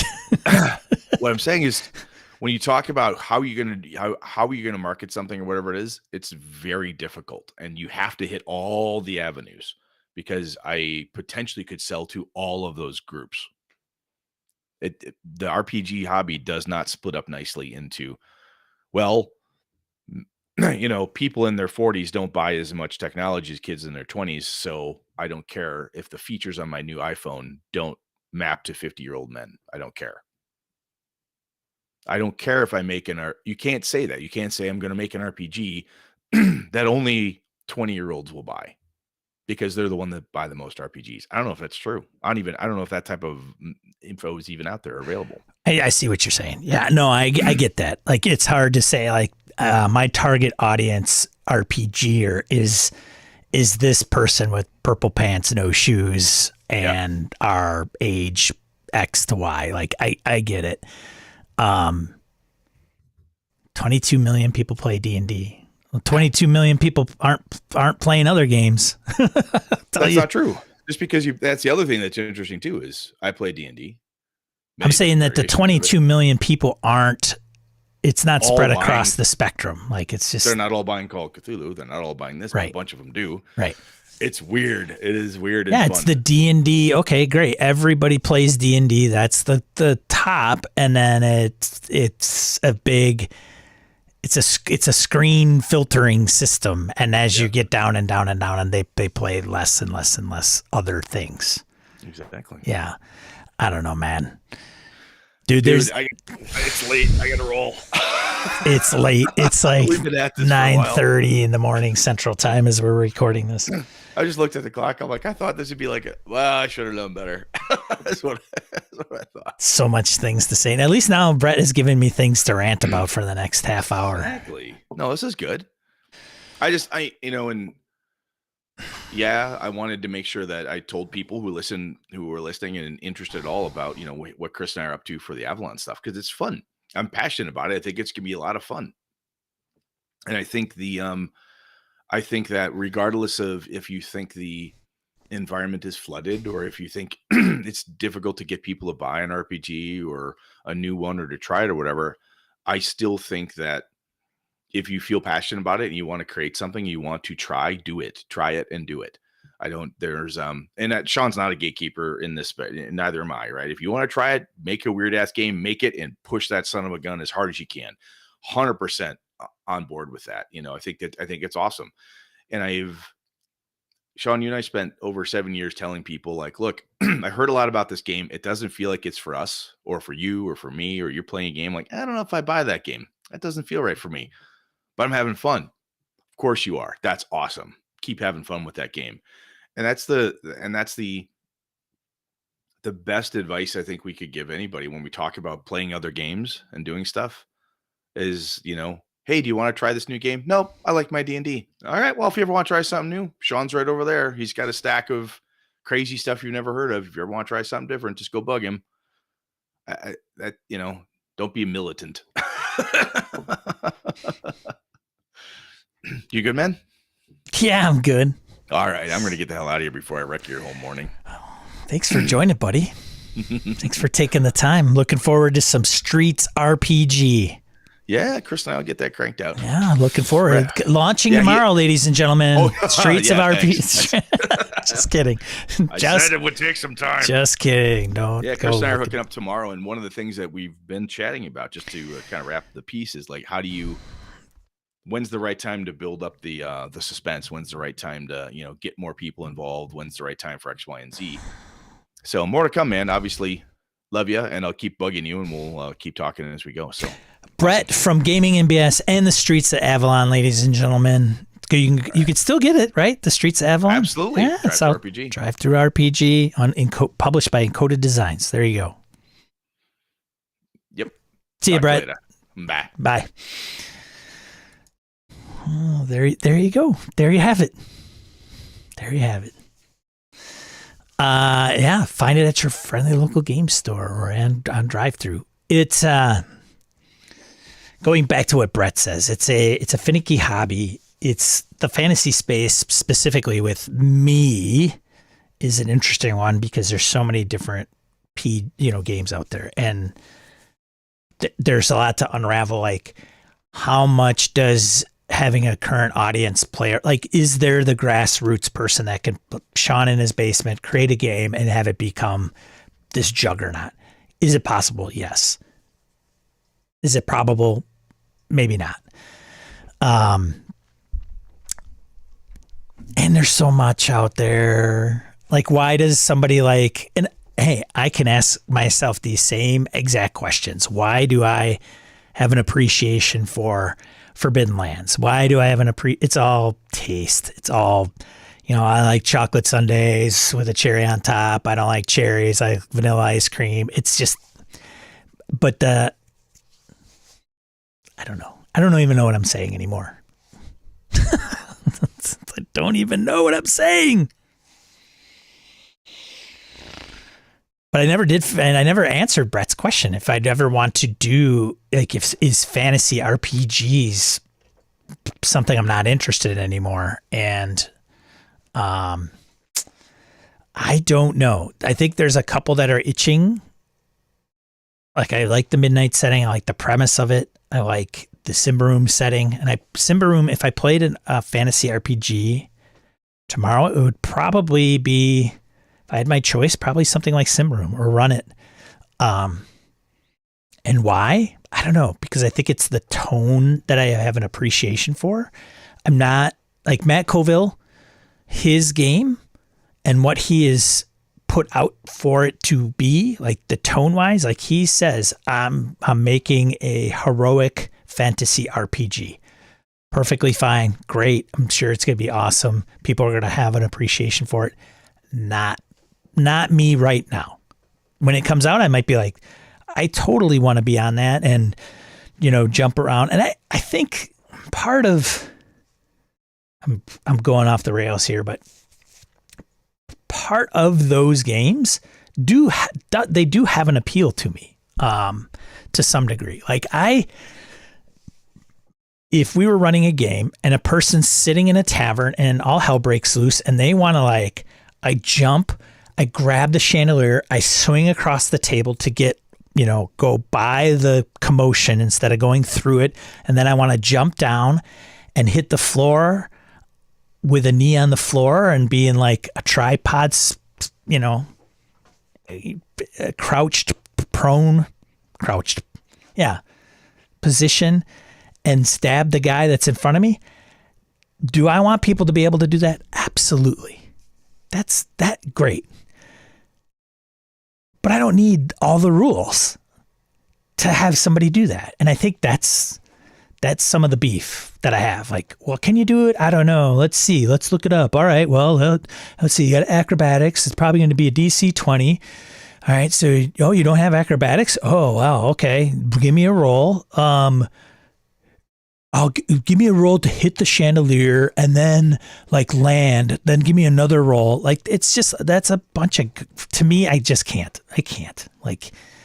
No, just do it. Absolutely. I want it to be cool and want you to succeed in that. And if you don't, I want it to even be cool if you don't succeed. So maybe you slip off the chandelier, you land on your back, but you have your sword poking up from the chest and the guy falls backwards because somebody's pushed him, trips and impales themselves.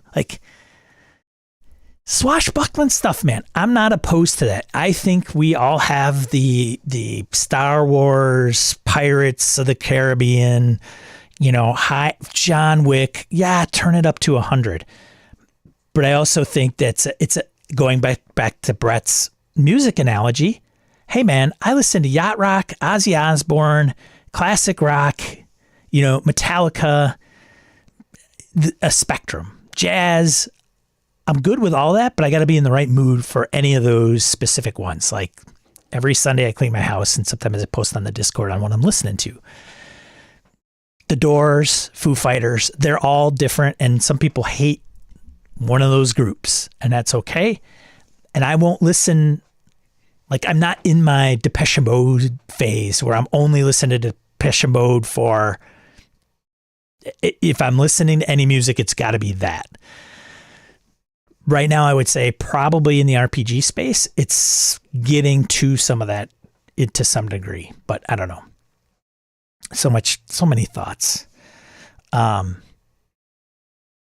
I don't know if this is a good thing or not. If everybody starts the OGL, we have to, Matt's going to do his own game because of the OGL and 5th edition and the lack of trust that's there, or whatever reason, maybe it's just Black Flag, same thing.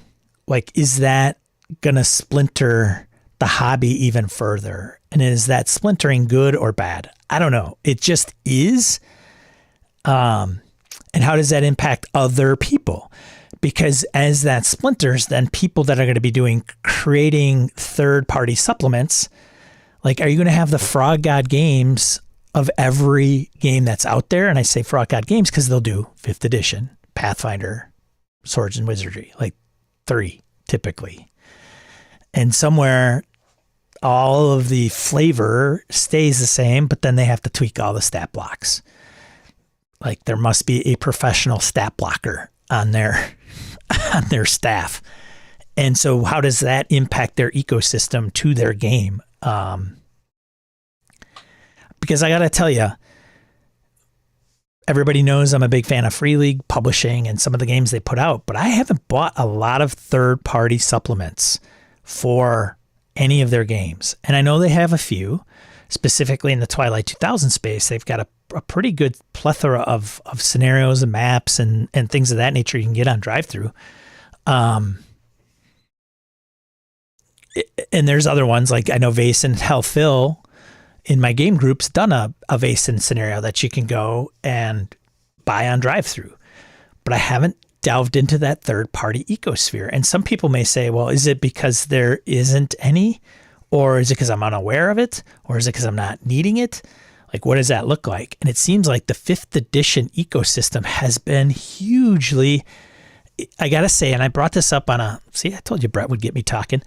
I got to say, like with Christian Serrano, friend of the show, friend of mine, had done Eberron, big Eberron fan, big Savage Worlds fan. And one of the things he had kind of argued with me, and I say argue as in pointed out, is that maybe 5th edition and Wizards didn't have as much of a release cycle as they should have, as the community wanted, community fans, customers, players, GMs, whatever, however you want to label them. But maybe they were starved for stuff, and that steady, like 4 releases a year, is their model, and it's good for the company, and they get the freelancers to do it, and some combination with Wizards of the Coast. But that's maybe why there are all these Kickstarters, because the community of fans with 5th edition are just wanting more. So what Wizards thought was like the glut of D20 when 3.0 was around, and the plethora of splat books that came with it. And they said, well, we're not going to do all that. And some people would complain about it. Some of us would say, they're just putting out too much stuff. I don't need all this stuff. But I'll tell you what, there's a lot of us that bought every single thing that came out too. So I wonder if there is merit to that, that piece. So I don't know. I don't know what your thoughts are. Maybe I'm crazy.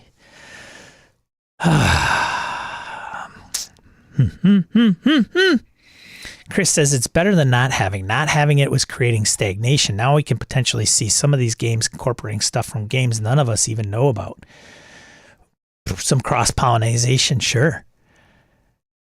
Victor says, I don't normally buy any third-party stuff for games. Why, I would ask. Are you not aware of it, or you don't need it, or you don't think the quality's there? Because sometimes it's like it's like an aftermarket piece for your car, right? It's like buying the truck and going, do I need big knobby tires on it? Should I get a lift kit? Like, should I modify it? And I think there's some analogies with the automotive industry and the RPG industry. The big difference is I think the automotive industry is more profitable.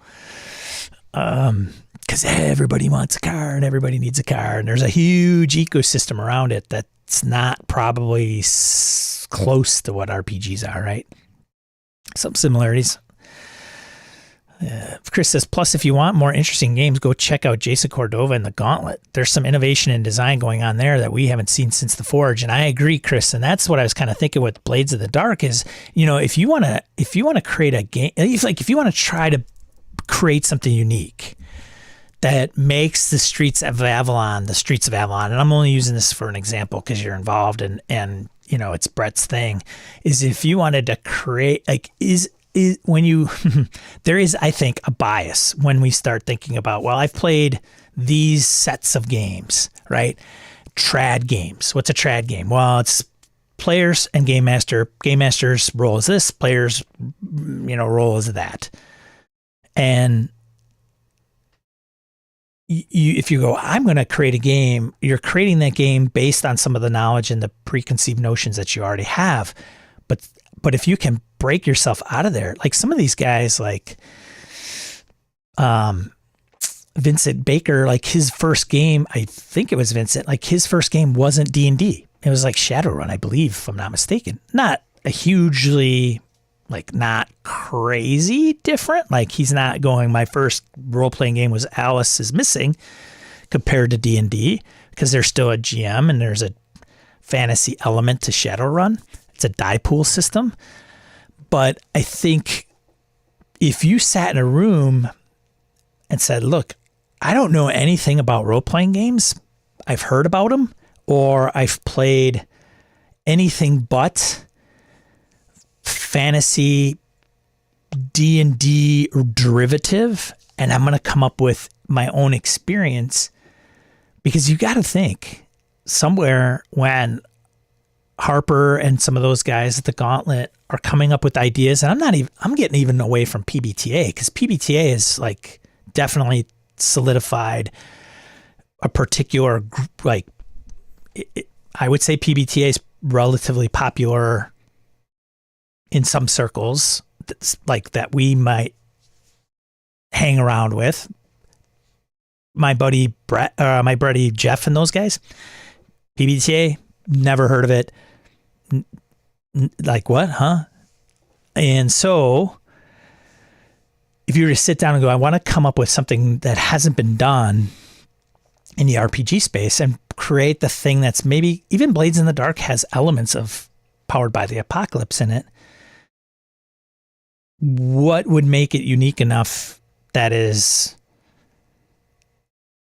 unique and would be that thing that's doing fairly well? Like, I don't know about John Harper and how much money or revenue or books or copies he sells. I wish we knew some of that stuff, because I think it would lend context to who's playing. Why do I have these things on? Who's playing it and what that looks like, and from a sustainable, like, I don't know, is it only, I don't know if John, I don't know if, I think it's probably not his only job, I would guess. And comparatively speaking to the D&D juggernaut, I'm sure it's pretty low as far as sales go. But could you make a living off a modest role-playing game product that's different enough where it's like, it's not ICRPG, it's not Easy D6. Some of these are different enough, Black Hack. And I'm only throwing these out because they're just lots of different fantasy RPG games that I don't know if are, to me, like, it's so different enough where I'm like, okay, great. I don't know. Just really in my own brain.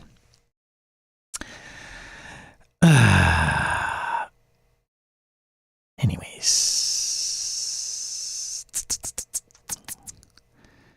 Is that a podcast? The Gauntlet? YouTube? Are you talking, Michael, are you referring to Chris? Yeah, the Gauntlet is a community, like Chris mentioned, but it's really their Patreon where you get their zine. That's the gold. Yeah. So the Gauntlet, Plus One Forward, they're a network of shows. What is it? Tale of a Green Dragon, Black Dragon. I always say Green Dragon because the album cover's green. Tales from the Black Dragon, I think, is part of that. Jason did a few games, but the most recent, Chris knows, the murder mystery, kind of like based off of Jessica, I'm all over the place. I don't know what his game is. Anyways, yeah, Plus One, Fear of the Black Dragon. There, he listened to him. Baker's first game was Kill Puppies for Satan. Yeah. Tad, I homebrew too, but I've leaned a ton from needing and running other people's published adventures. Bindlewood Bay. Yes, Bindlewood Bay. Thank you, Tad. So it is, like, I'm interested and intrigued by getting, like, I would want to get Brindlewood Bay to kind of understand what it does to facilitate the mystery piece, because there is Murder, She Wrote. That's kind of the inspiration. So you kind of play old, I don't want to say old biddies, but I just did. But it's an interesting concept, because my understanding is you really don't know who did it. Like, the game master is facilitating, is just kind of rolling with it until there's a point where the players kind of come up with their own conclusion. And it's like, yeah. And then there's mechanics in it that make it a good murder mystery piece. And there's a distinct decision to facilitate that type of play. And I've always talked to Brett about, like, that stuff matters. And some of the fantasy stuff, depending on what you're trying to facilitate, doesn't facilitate anything else than getting into armor, casting spells, and walking through a dungeon and killing a monster or whatever. Nothing wrong with that. I'm just saying that, like, some of those games that are different from D&D but sit in the same genre or in the same kind of similar bucket, or the overflow bucket, if you will, they just make things a little bit smoother or easier, and maybe not facilitate a more unique gameplay for fantasy RPGs. Does that make sense? I think maybe that's where I'm getting at, and why my brain is like, why do I want to play 13th Age? Why do I want to play Shadows of the Demon Lord? And people are like, dude, why wouldn't you want to play that? And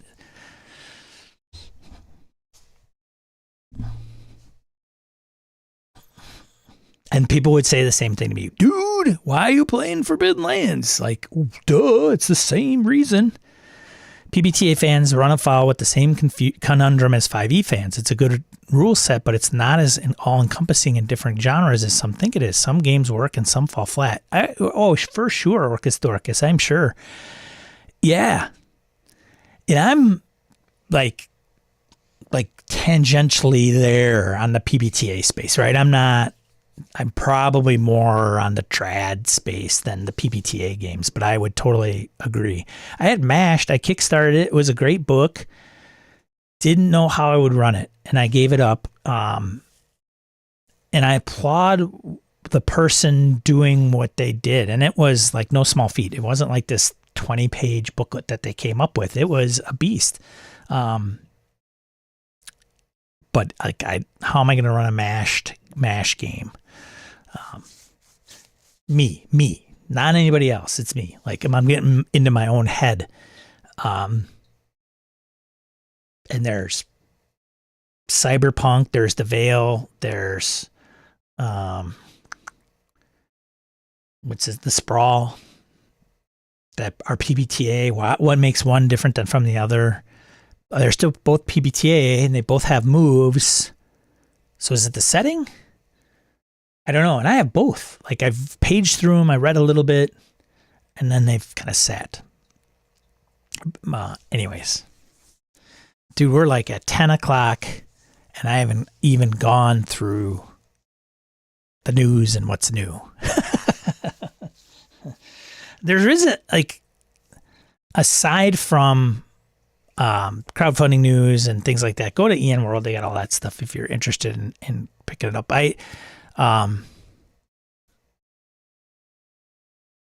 There, like, I was going through the news for the week, and there wasn't anything that was like, oh, I really want to talk about this thing because I think it's really important. Other than there's like the new releases and the crowdfunding. Let me double check and see. Like, obviously, Matt Colville mentioned what they're doing at MCDM. It is, I gotta say one thing, interesting, right? The RPG world, tabletop RPG world.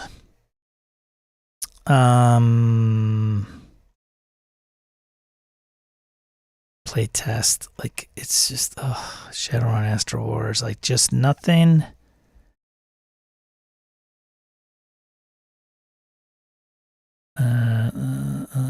Winter Venom, Walking Dead, Kickstarter's been announced.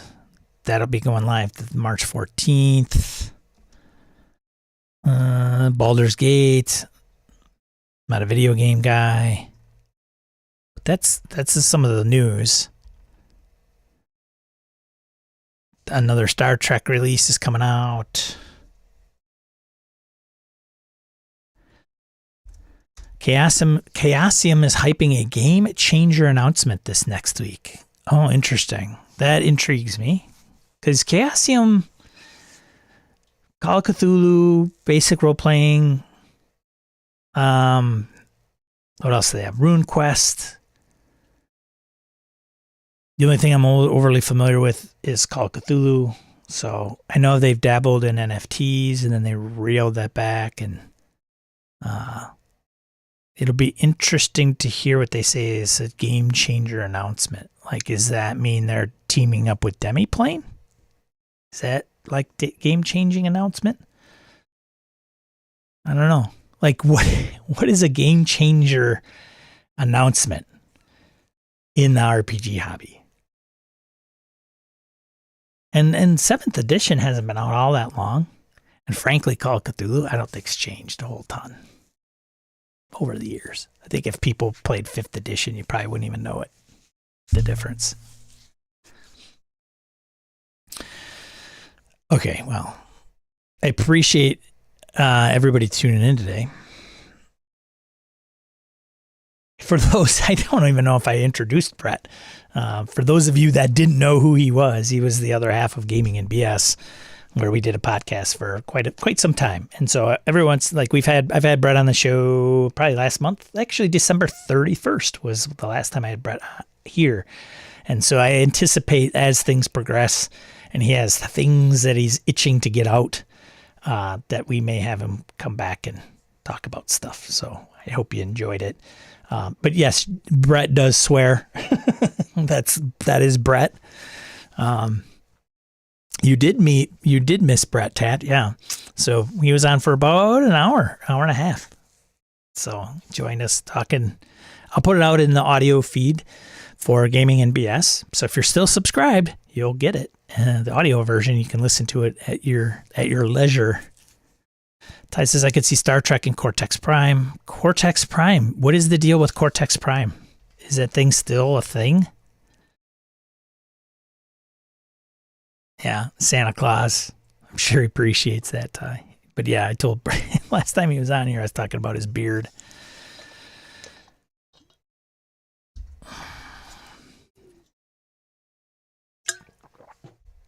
Yeah, if I tried to bleep out all of Brett's exclamations during the podcast, like it would take me forever.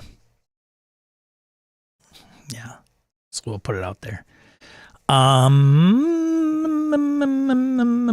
interested about that Chaosium thing now. We'll see. Are we in the golden age of RPGs? Is it changing? Is it being more golden or less golden as we look forward? I don't know. It is what it is. Some of this stuff's not going to change. But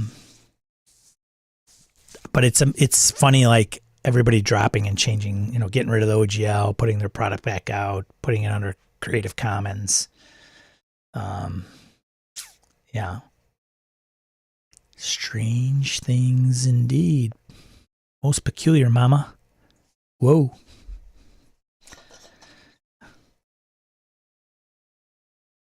Ty says, Sean, have you been listening to Misdirected Mark on Cortex Prime? I have not.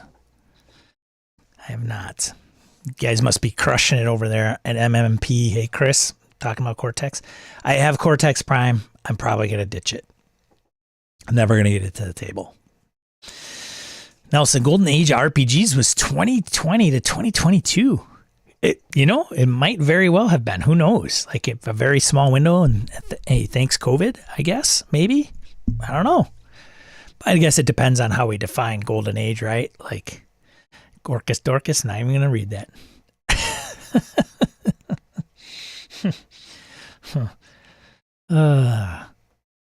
Hey kids, we do this early enough so that you're sleeping in and you don't listen to us or read the chat. Oh, what's up, Boggy? Cortex, like no knocks against it at all. It's just not me wanting to dive into it, understand some of the concepts in it, and then create something like that's. So I think I was kind of watching some YouTube. There's a big YouTuber I watch that's talks about like personal production and habits and all kinds of different things and books and self-help, a lot of stuff, and good apps for doing certain things and whatever. But one of the things he had brought up, and there was a book that he had mentioned. I failed to remember the book. Sorry.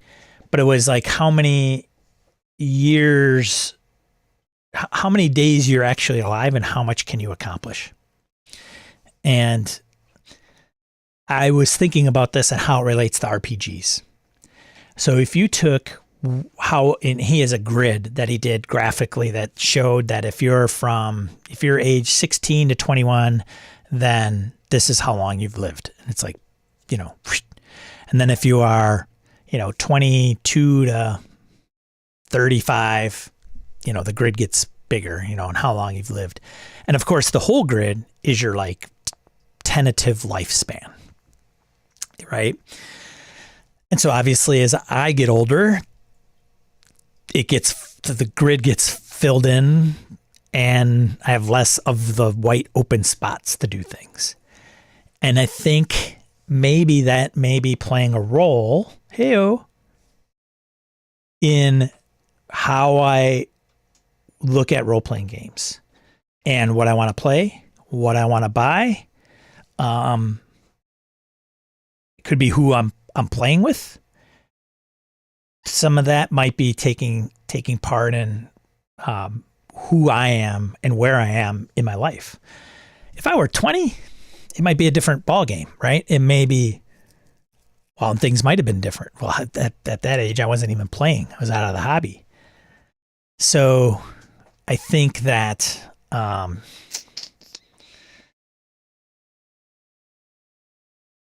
don't know what I'm saying. I think I'm going to look at this guy. Oh, you can't see him. You better be, be a good boy.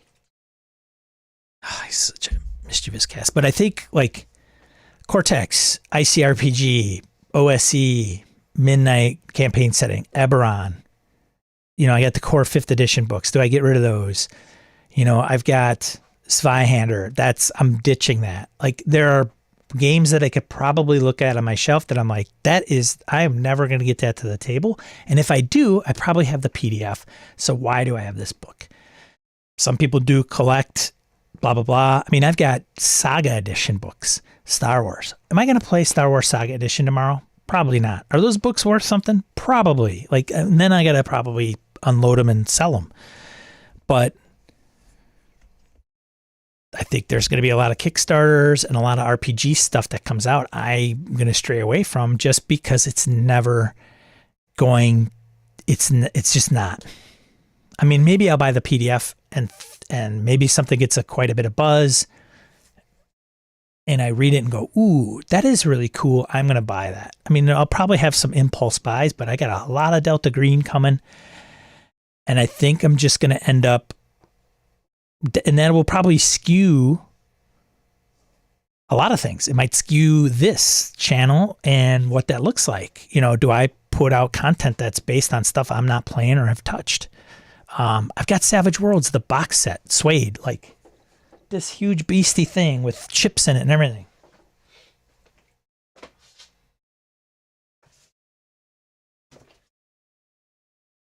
And look at this thing, right? Everything a growing gamer needs. Everything in here is in shrink wrap.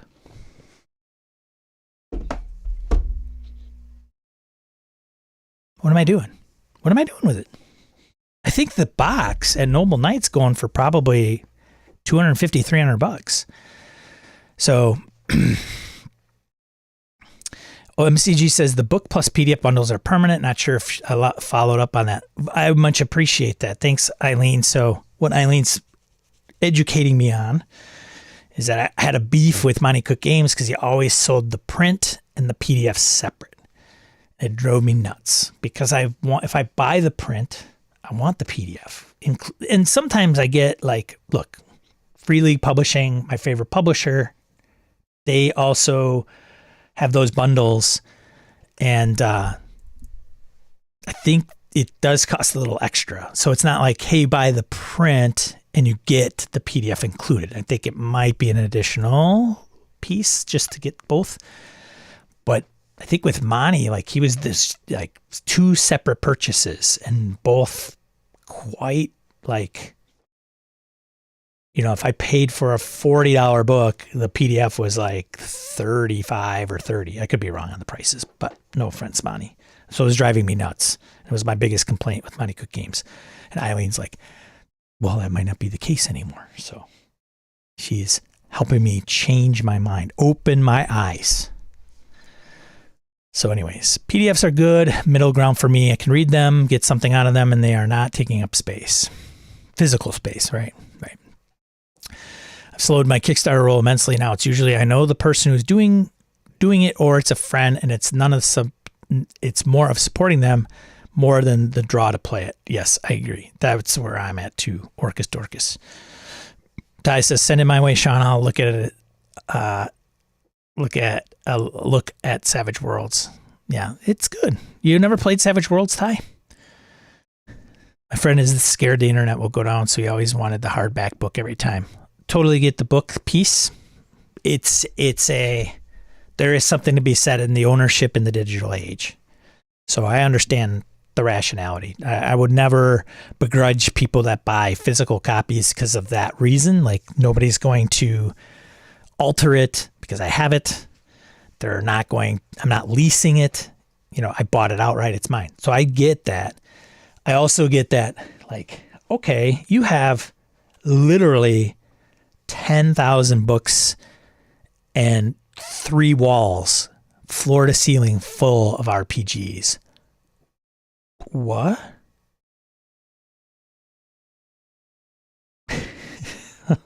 Like, huh? Oh, okay. Autonomous. Don't kink shame me, Sean. Good to see you, man. Wow, it's a lot. It's a lot. It's a lot, but it's so pretty. It's a lot, dudes. It's a lot. It's a lot. I'm thinking about getting back into the mindset where it's like, if I haven't touched that sucker in a year, it needs to go. If I haven't touched it in a year, it needs to go.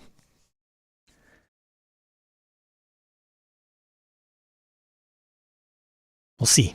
I don't know. Anyways, I think I got to wrap this up so you guys can go and do your... And Hoos, I haven't updated this. I will change it as soon as I get a chance. Send me your crate, Sean. Come on, Ty. Thanks again for showing up this weekend. I greatly appreciate it. I hope Brett was a happy, pleasant surprise. I'll get the audio out on Gaming and BS feed.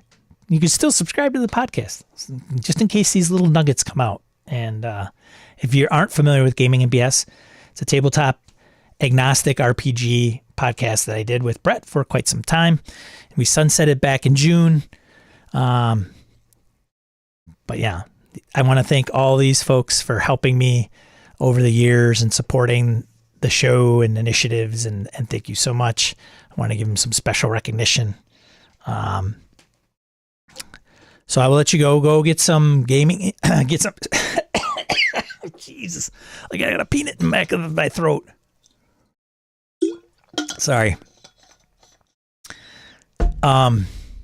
Get some gaming in, take some time for yourself, spend time with the ones that you love, and remember, be a positive force in the tabletop RPG hobby, and we'll see you next weekend.